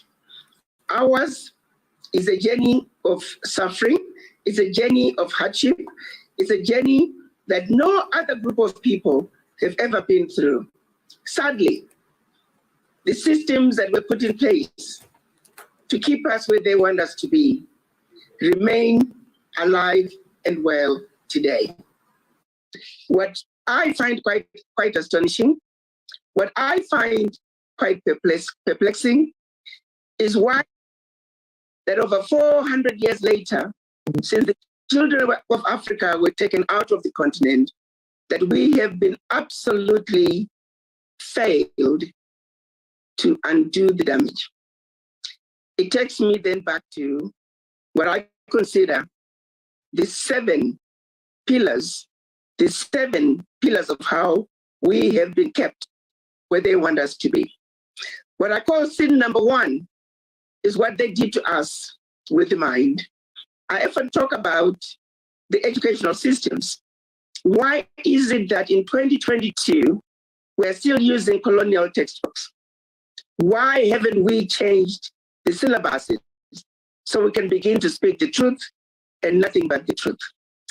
How do we begin to make that turn, that we can begin to raise children that grow up knowing that as a person of African descent, be it a male or a female, you are the mother and father of humanity. You belong on the tallest pedestal. The question is, do our children know that? Are we teaching them the truth that you gave birth to humanity? Our textbooks, be it in the Caribbean, be it in Africa, remain and continue to teach colonial history the way they wanted us to learn it. I call it sin number 1. Line number. Our Muslim brothers and sisters in Yemen are dying and in desperate need of your help. Worst pandemic. Number 1. When we were told that we are inferior and that they are superior. You got to remember, before they came to Africa, they were not white. Before they came to Africa, we were not black. But when they came to Africa, they found some most amazing people, intelligent, totally indestructible people, and they wondered, how are we going to conquer such a people? So they set out to put a plan in place to make us, I like to say the superior beings, but I won't say that. They set out a system to make us feel inferior and make them feel superior. So yes, we went to school and they taught us about the different colors, red, green, yellow, black, white. But out of all those colors, they focused on 2. They gave attributes to the color white. They gave attributes to the color black. Black was associated with everything bad and undesirable, and white was associated with everything beautiful and desirable.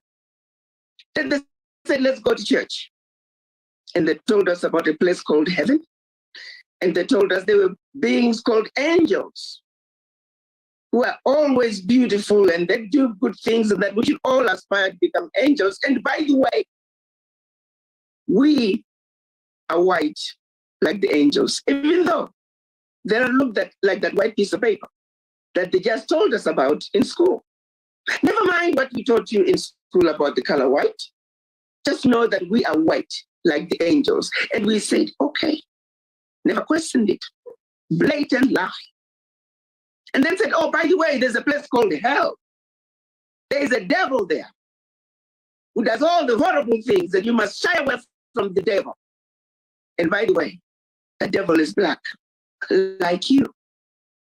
You may not look like that black sheet of paper we told you about in school, but never mind that.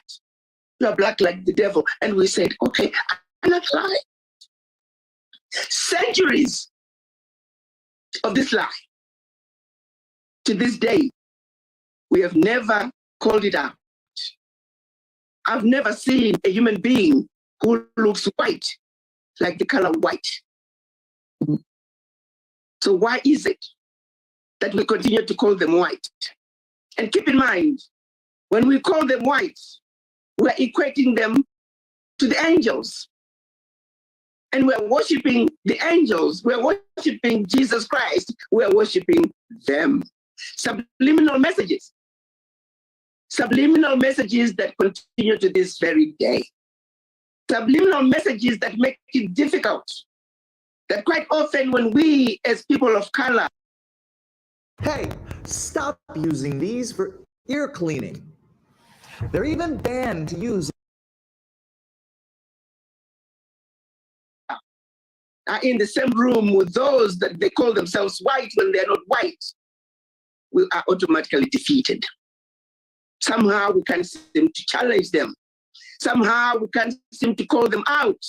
Somehow whatever they say, we automatically assume is good and better. Line number one, the question I have for you, my brothers and sisters, when are we going to call a spade a spade?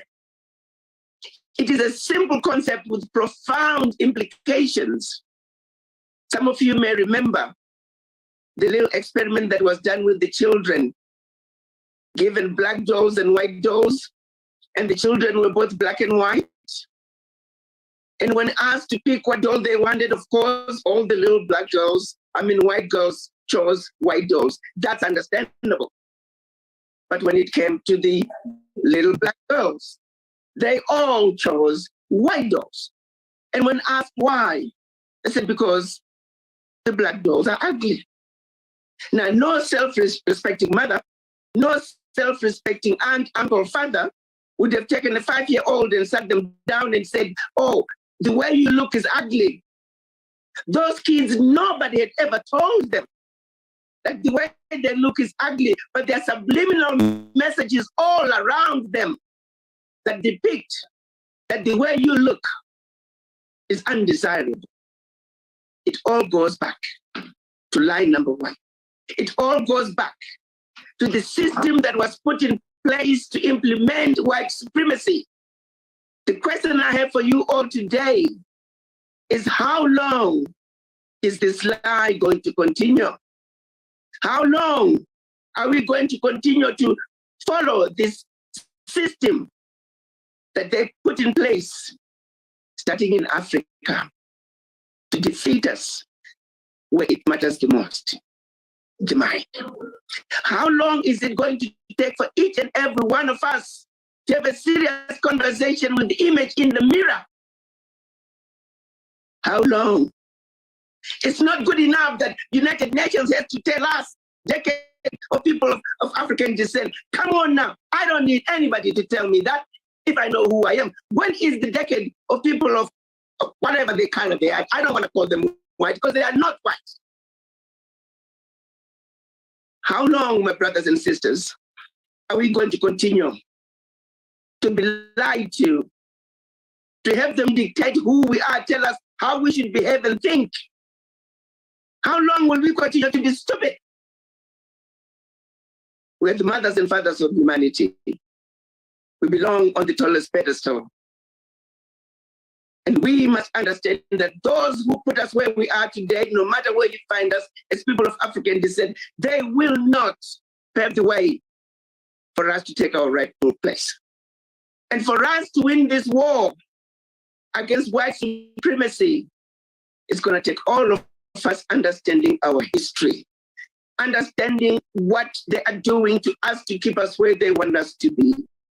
Understand the geopolitics of this world. Look at the World Bank. Look at the loans that are given to countries that are made up of people of color, people of African descent. World Bank is giving these frivolous, criminal loans to Africans and Caribbean countries because their sheer survival is based on our failures. Look at world trade policies that are skewed against countries like in the Caribbean and in Africa. It's all by design. So we can forever be subservient. We can ever be the consumers of their products. And when it comes to Africa, our own natural resources that are being siphoned out of Africa, value added outside, and back to us again, just consumers. Let's understand multinationals that never left the islands, never left Africa when we were given quote unquote, which is fake, because we are not free. We were given fake independence, but economic liberation was denied from us to this day. It is with us understanding those systems, with us understanding that for Africa to succeed, for Africa and her children, no matter where you find them, to succeed, Africa must be free. And for Africa to be free, Africa must understand that we must speak with one voice. Truly speak with one voice. Africa needs a single African currency. Africa needs its own monetary policy. Africa needs its own stock exchange. Africa needs its own military. Africa must have its own trade policy. Yes, we have the African Continent of Free Trade Area, but this implementation is going to be a monster. Its implementation is going to be marred with all kinds of infiltrations to make sure that it doesn't succeed. They never thought the African heads of states will come together and agree on something. This was the first. And now, here's why I threw away all my blood pressure meds. Drinking this before bed can lower blood pressure by... that they were able to come together and agree, which was the first. And they're making sure that this implementation is not going to be a success. Unless we come together as a people, unless we understand that we don't have to love each other, but when it comes to issues pertaining to us, we must stick together like super glue, just like others have done.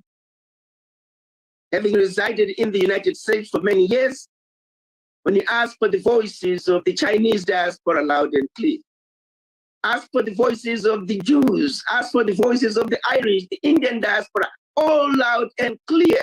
They stick together when it comes to issues pertaining to their survival. Something that we, as people of African descent, have failed to do. The question then becomes, my brothers and sisters, as we celebrate this decade of people of Africa, where is your mind? How do you feel about who you are? Are you comfortable with our circumstances as a people? On an individual basis, what have you done to play your part? That's why I'm so proud of this Illusion National Deliberations Committee. You continue to sound that clarion call. You continue to remind us once again that we deserve to have reparations. We never invaded anybody. The Japanese, look at them. Look at Pearl Harbor. They got their reparations. The Jews, they got their reparations. But when it comes to us, people of African descent, the standards change. What's wrong with you, people of African descent? You don't need reparations. You ought to be glad that we came to invade Africa. As we speak today, my brothers and sisters, every former colonizer, they have remains of our ancestors, their heads in jars in their basements throughout Europe. And they refuse to give them back to us. And you know why? They refuse to give them back to us because their heads were classified as trophies of conquest. Trophies of conquest, right next to the head of a lion. And we, people of African descent, are doing nothing about it. How long do you think the finger of a British soldier lasts in Kenya? How long do you think a toe of a German soldier lasts in Namibia? Not even an hour. They would storm into those countries, kill thousands of people just to recover that tiny little body part. Hey, PA, Mehmet Oz is spending a fortune to take our Senate seat, hiding that he's actually from New Jersey. We need someone who knows Pennsylvania, and that's John Fetterman, fighting for higher wages and lower costs. John Fetterman, from Pennsylvania, for Pennsylvania. Hey, look, it's your heater and air conditioner. This power couple has been with you through a lot. But as we speak today, we are not accusing them of murder. We are simply asking for the remains of our ancestors so we can give them proper burial. You see, they don't want that. Because if we give them proper burial, then there's going to be a gravesite, which is a monument that we can take our children and tell them the history of these ancestors and what they did and the uprising and the resistance that they stood up with nothing and fought the British and won, and fought the Germans, and fought the Italians, and fought the Portuguese, and fought all of them. They don't want that history. They don't want those monuments. So yes, while we celebrate the United Nations International Day for People of African Descent, I am saying to the United Nations, you are the institution that's supposed to fight human rights abuses all over the world. What have you done about this gross abuse of Africa? What have you done to stop the carnage? And yet the same people with the skeletons and the body parts still in their basements, they come to us and they want to talk to us about human rights. Hello, United Nations, where are you? So please don't give us these nonsense proclamations. We want real issues dealt with. We wanted the World Bank to stop giving these frivolous loans to the Caribbean nations, to the African nations, nations that have never defaulted on their loan repayment. Why are they getting 10, 15, 20% interest rate? Answer that question, United Nations. That is your job. Of course, you're not going to answer because you're part of the problem. Nations that have abided by the rule of law. Nations whose economies have completely collapsed outside Africa, they get better interest rates than African nations and Caribbean nations that have never defaulted on their loans, whose economies have never crashed. United Nations, as we celebrate International Day for People of African Descent, what are you doing about these blatant abuses? That's your job. So yes, we appreciate the day and the proclamation, but that's not good enough, and stop playing games with us. We want real facts to be addressed, starting with the remains of our ancestors. We want them back. And until we get those simple, blatant abuses addressed, keep your little frivolous proclamations. We don't need them. We want real results. We're asking United Nations to play its part and do the right thing. And stop playing with us. We don't have time for those games anymore. We are done. So yes, I know we have some United Nations representatives, and please take that message over. We want to start with our remains being declassified as human beings and not as trophies of conquest. How embarrassing is that? Yes, happy International Day for People of African Descent. We're only asking that United Nations do what is right, do what is just, do what is fair, and above all, do what you were constituted to do. Protect and defend human rights, starting with correcting the murders of our ancestors and bringing their remains back home for proper burial. Happy International Day.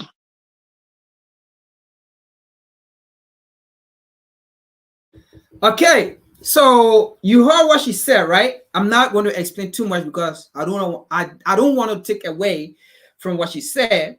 Let it just remain as it is. And I just want to say to Mama Arakina, thank you so much for that message. But let me say one thing here that she said. Let me just add it up. She talked about a system that was set up right back, and we still dealing with. And let me just say this: whenever someone set up a system, right, to dehumanize you, and in that system, it make them powerful, it make them wealthy, right? They will never change from that mindset and from that attitude. All they will do is they will continue to be they will be sophisticated in it, and they will continue to make it in a way that you understand, right? And you would think that you are part of that system, right? Because that system in some other way gave recognition to people that look like you, and that is why we have neo-colonialists. And one of them is Dr. Thomas. In fact, I'm not even going to call her doctor. One of them is Thomas Greenfield, the UN ambassador that worked for the UN, right? That worked for her colonial master, the horse Negro, the slave, right? She one of them who, in her mind, benefit from the system. Okay, but that is just how the colonialists are so sophisticated in the system that they set back, that they themselves operated. But now they use the blackface, to operate on our system to oppress their own people. And that is why such people, we will treat them just how we treat the colonialists. They are not part of us. We will treat them as an enemies. And like I said, Leonard Thomas Greenfield, I'm not even going to call you doctor. You are doctor for the colonialists, but you are not doctor for African people or for black people. Okay, you are just a horse Negro. That's how we look at you. And the next time we see you on the African continent with such attitude, we're going to run you out of the African continent. You are not welcome there in any African nation, not on the African continent, but in any African nation. And not just to you, but to any black person who want to act as a neo-colonialist. We see you on the African continent in any black nation with such attitude, we will run you out. And we will run you out, and we will not recognize you as any of us. We will treat you just how we treat the neo-colonial, or just how we treat the enemies. You will be an enemies. Okay? Now, and Dr. Arakina also says something, and we're going to end with this last video, okay, that we're going to watch. She said, we are the mothers, and the fathers. We are the mothers and the fathers of the world. Do you know that?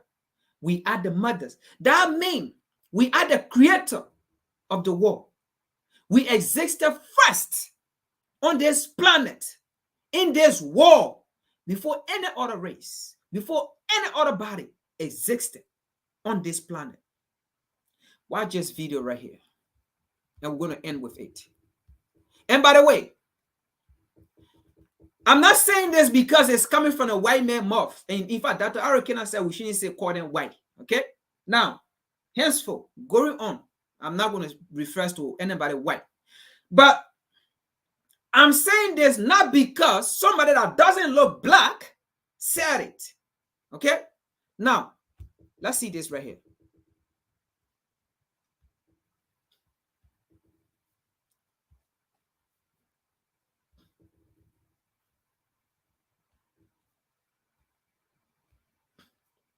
Folks, the topic for today is perception and perspective of Western created crisis.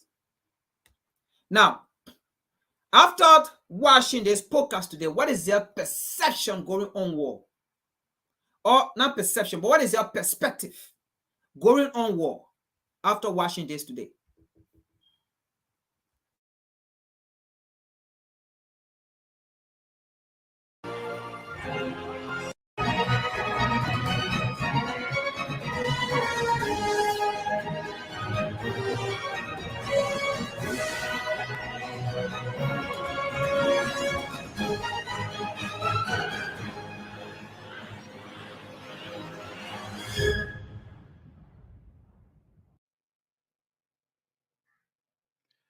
What's up, family? This is your man, not your boy. Go Black to Africa. I want to share this video with you that sometimes I'm very hesitant in doing when showing Europeans are enlightening us as a people. When we got many of people who are sharing the truth, yet our own people don't believe it. So because of the hard-headedness or the disbelief or being indoctrinated and don't believe that our people know who we are, the truth of the matter, sometimes we'll go resort to those on the outside of who we are or our race or our continent and let somebody else tell us. But listen to this guy right here, and then I'll be back. And we talk about Dahomey and Benin, West Africa, and the three things that they attempted to do upon the black men, and that is in the black women, and that is they walked around the tree. How many remember the Detroit Tribal Revival? And they put three potential, they were never cursed people, but potential curses on those people, and that is of sexual immorality, financial instability, and utter poverty, and that they would forget their roots and where they came from. And that's what I'm going to be, my whole teaching today is on the third one there that I want to take a look at. Again, they attempted to put a voodoo or obia curse on them of sexual immorality, number 2, financial instability and utter poverty, and number 3, that they would forget their roots and where they came from. All right, let's go into culture. So how are we going to reach this specific culture? Watch what happens. Now, we're going to pull up and we're going to talk about history. And we have to go back into their history to explain where they came from. And number 2, in America, because we live in a democracy/republic, many of you start out in the very beginning like, I don't really care. But by the time it's... Only 2 things are forever: love and Liberty Mutual customizing your car insurance so you only pay for what you need. Before you go to bed tonight, drink a glass of this and surprise your doctor on your next eye exam. I was skeptical. Done, trust me, their life has changed. Amen. Let's go in right now. Let's follow the narrator right now. This comes out of, part of it comes out of a narration in Torah 201. You saw some of this with the history of the African people in the Bible. And what are we doing now? What are we doing right now? We're going in to identify culture. Africa then and now. In ancient biblical times, Africa was known by many names. Number 1, Akibulan, mother of all mankind, Garden of Eden. Number 2, Kemet. 3, Libya. 4, Artiga. 5, Corfu. 6, Egypt. 7, Ethiopia. 8, Sudan. 9, Olympia. 10, Hesperia. 11, Oceania. North Africa and Northeast Africa, now presently the Middle East, was linked by a strip of land called the Sinai Peninsula. The completion of the Suez Canal on November 17, 1869, severed the physical link that connected North Africa and Northeast Africa. The final separation came in World War II when the war correspondents coined the term Middle East to describe the area that now encompasses Israel, Jordan, Syria, Lebanon, Iran, Saudi Arabia, Oman, Yemen, Kuwait, Bahrain, Iraq, the United Arab Emirates, and Qatar. Now, so what happened is that now we're going to set the stage right now, okay? Look at your notes again. So what have we learned? That Africa did not have just the name Africa, isn't that right? It had several names. So that's really critical. We understand that. We become familiar with those terms. And I'll tell you, so that what? So that when you sit on a seat on an airplane, we begin to open up a discussion and we begin to dialogue with them. Now, Rabbi, why would you even concern them? I mean, like, who really cares about this? Well, in the last days is a prophecy, and we're seeing the prophecy being fulfilled. In Deuteronomy 30, verses 1 through 6, God said he's going to regather and ingather those who he has scattered to the nations. The Bible says he's going to bring them back to the land, making an aliyah to the land, and they're going to have a greater heritage in the land. Isn't that right? Amen? Okay, we're going to stop right there. Now we're going to begin to take a look at the history of this. This is some great stuff if you can hang in there. So what I'm going to do right now from the beginning of Genesis all the way through, I'm going to show you the line that most people do not understand. And when people say that color doesn't matter to them, but it matters to someone who is in inner city, who has went through a struggle, who every time they walked into place, they were the isolated people, and etc. How many know that? Amen? And so you have to identify with the culture. You have to love the culture. You have to have a passion for the culture. You have to become knowledgeable of what's going on. Because sometimes the worst fight I find within the black culture is the black culture. They all fight amongst each other. Amen? So a lot of times we've just got to have them understand that God has a covenant promise for these people. Amen. And their covenant promise, even though part of that curse of the Obia curse, again, they were never cursed people, is that they would forget their roots and where they came from. So when we were in Barbados, I asked the whole crowd, a large crowd there, I asked them a question. I said, how many of you know Moses? And they all raised a hand. I said, so I'm going to ask you a question. If I ask you this, when you envision this, okay, tell me what color skin he has. Okay, you can see here the pin dropping the place in here. What do you think they said? What do you think they said? Final put. White. And I said, well, that's interesting. I said, if I ask you the name Joseph in the Bible, what color skin would you say? Now, this is an all-black culture. This is all-black community. Okay, what do you think they said? White. Okay. If I ask them, who enslaved you in Africa, who do you think they said? Wow. I told them, you flunked every exam. Yeah. Okay, now, so what's my agenda? How am I witnessing? How to witness the Torah? Say that with me. How to witness the Torah. How to witness the Torah. So if the culture cannot see themselves in the Torah, you can't witness the Torah. That's right. You're done. You're whistling Dixie. Because if you think you can come and teach them the principles of God when they don't even believe that they're even in the Bible and no one before them ever did them, in the back of their mind said, well, then nobody else did them. Why should I do them? They have to see themselves in the culture, in the scriptures, in the text. And ladies and gentlemen, whether you think, and I know this is a highly, pray for me. Will you please pray for me? How many feel I can feel a pin drop in the place? Talk to me, sisters. Amen. And part of the reason why, no offense, part of the reason why black churches don't teach this is because they don't want to get in the struggle either. They don't want to make it, quote unquote, racially motivated. People, this has nothing to do with racially oriented. I'm going to say that again. This has nothing to do with being racially oriented. This is biblical. Amen. I'm going to repeat that. This is biblical. Amen. These are biblical people. If they weren't, why are they in the Bible? If God didn't want you to see this. He shot and killed a teenager in cold blood, and John Fetterman wanted him to walk free. On the Board of Pardons, Fetterman was the only vote to release the murderer. The only one. John Fetterman is too far left, dangerously liberal. Honestly, we should have used a condom, but we got distracted. Honestly, we've been together. Then why did he write it?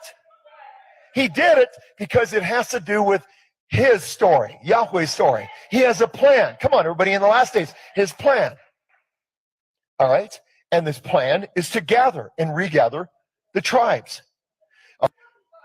So the priesthood, and then I turned to my black culture and I said, what? Your bloodline is priesthood? And no one told you that? I mean, like, not even one sermon with the Holy Ghost?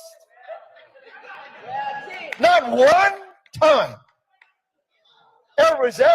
I mean, like, it never even crossed their mind. Like, I should maybe just mention this.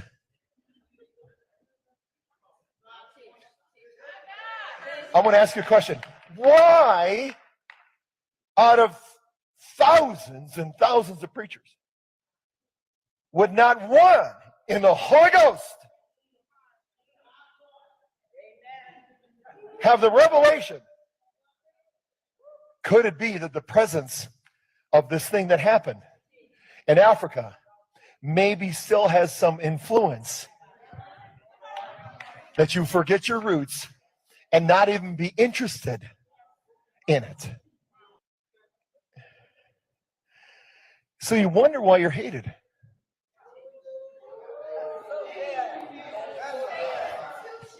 because it's what's in your blood. See, you don't know who you are. And God wants to reveal it to you. But even as I'm telling you it, no offense. Can I just be friendly? Even as I tell the Black culture this, it's like, don't bring it up. And so what I do with my big mouth, I bring it up. Why? Why should you be ashamed of your culture? I don't understand it. It's not in my logic. Well, you've not experienced the persecution. Maybe I have not, but maybe this will prevent much persecution.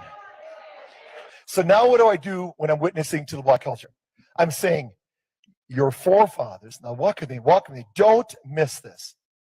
Because 98% of everybody out there believes that their roots starts in Africa. So they call themselves Black African Americans. And really what they should be talking themselves is they are what? The Hebrews and the Jews of the original temple of the city of David. So what do you think? I just want to say in short closing, there's a reason why we are a chosen people. There is a reason why we are treated the way we're treated. And in this whole scheme of things, of me educating people, I have been revealing why, and I will continue to reveal why it is until we wake up and realize who we are, who we should be serving to be the example for the rest of the world. We will always be hated. We will always be suffering. Until now, many people are starting to wake up and realize the truth. This is your man, not your boy. Go black to Africa. Think about it. Okay, so this is the last video. We will stop here today. I'm not a pastor. I am not a preacher in that sense. I am a revolutionary preacher. But you listen to what he said, and you know who African people are. And according to him, he asked a question when he went to Barbados about telling them to vision how Joseph looked like, right? And they said to him, Joseph was a white man. He also told them, vision how Moses looked like. And they said to him, white man. And he said, you failed the question. So Joseph was a black man, okay? That he said in the video to the people. So what have been put in the Bible, right? It have been portrayed as white. So everything we know as European, and we think, everything, and then what they put in the Bible as satanic, they make it look black, right? But he was telling the people, you don't even know who you are. You are the descendant of the same God we serve.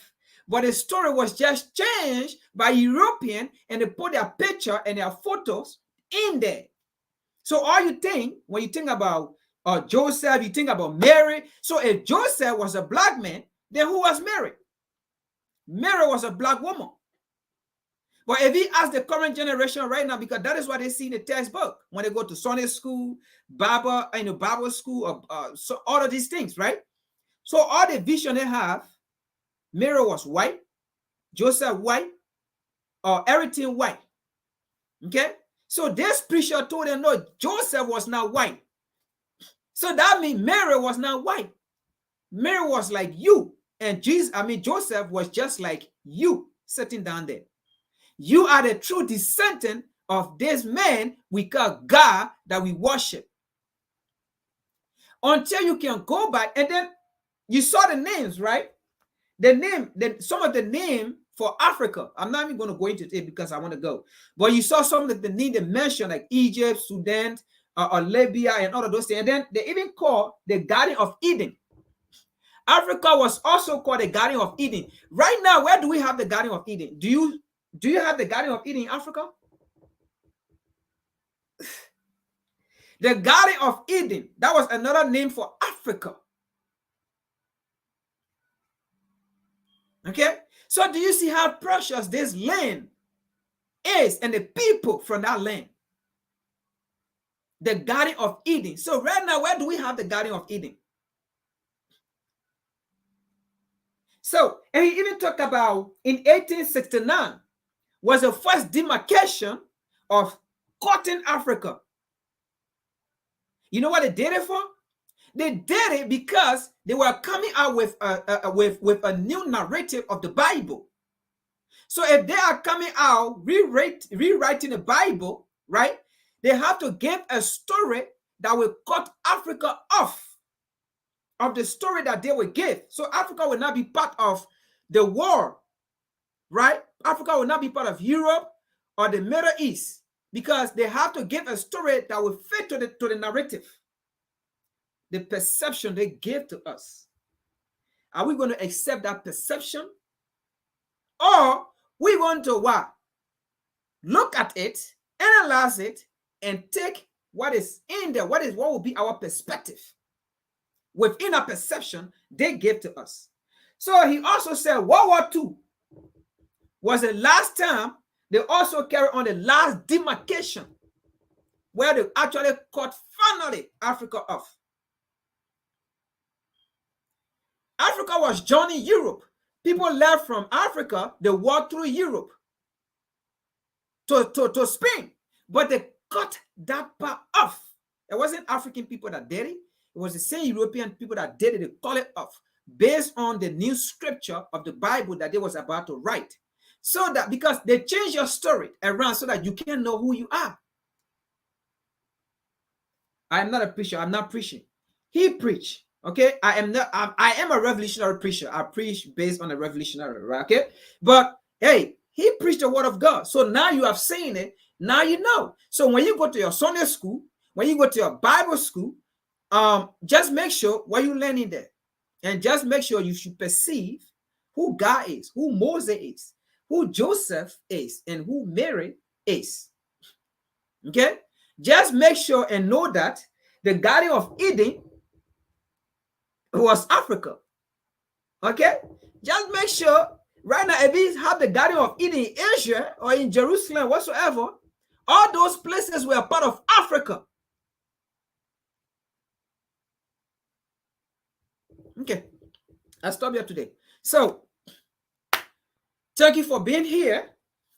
Those of you that came late, you can go by after the live and watch the recording. And also after the live, I want you to go back to the comment section in the recording section and put your comment and put your question, and just put in what you like about the video and what you learned. Okay, so because after here we also go back to read comments and see so that it will help us to improve on what we bring here. Okay, and also we're not just bringing these things, we are bringing education to unite African people, okay, to build out the African society, okay, and to change the perception to perspective, on how things supposed to be like. Okay, other than that, I will see you guys tomorrow, Saturday, on the Saturday show, and then I will see you guys Friday next week. But I urge you again to continue to go to our website and continue to read our articles. I think one of our publishers writer just wrote a new article. I haven't read it, but hopefully I'm going to read it soon. He's Josh. So it's a very good article. It speaks of our how do you call it, great Pan-Africanists, our great mothers that fought for the existence of African people. Okay, so go and read that article. Is I think I have seen the chat in our chat group that is a very great article. I haven't read it yet, but I'm going to read it. But other than that, I will see you guys next week or also tomorrow.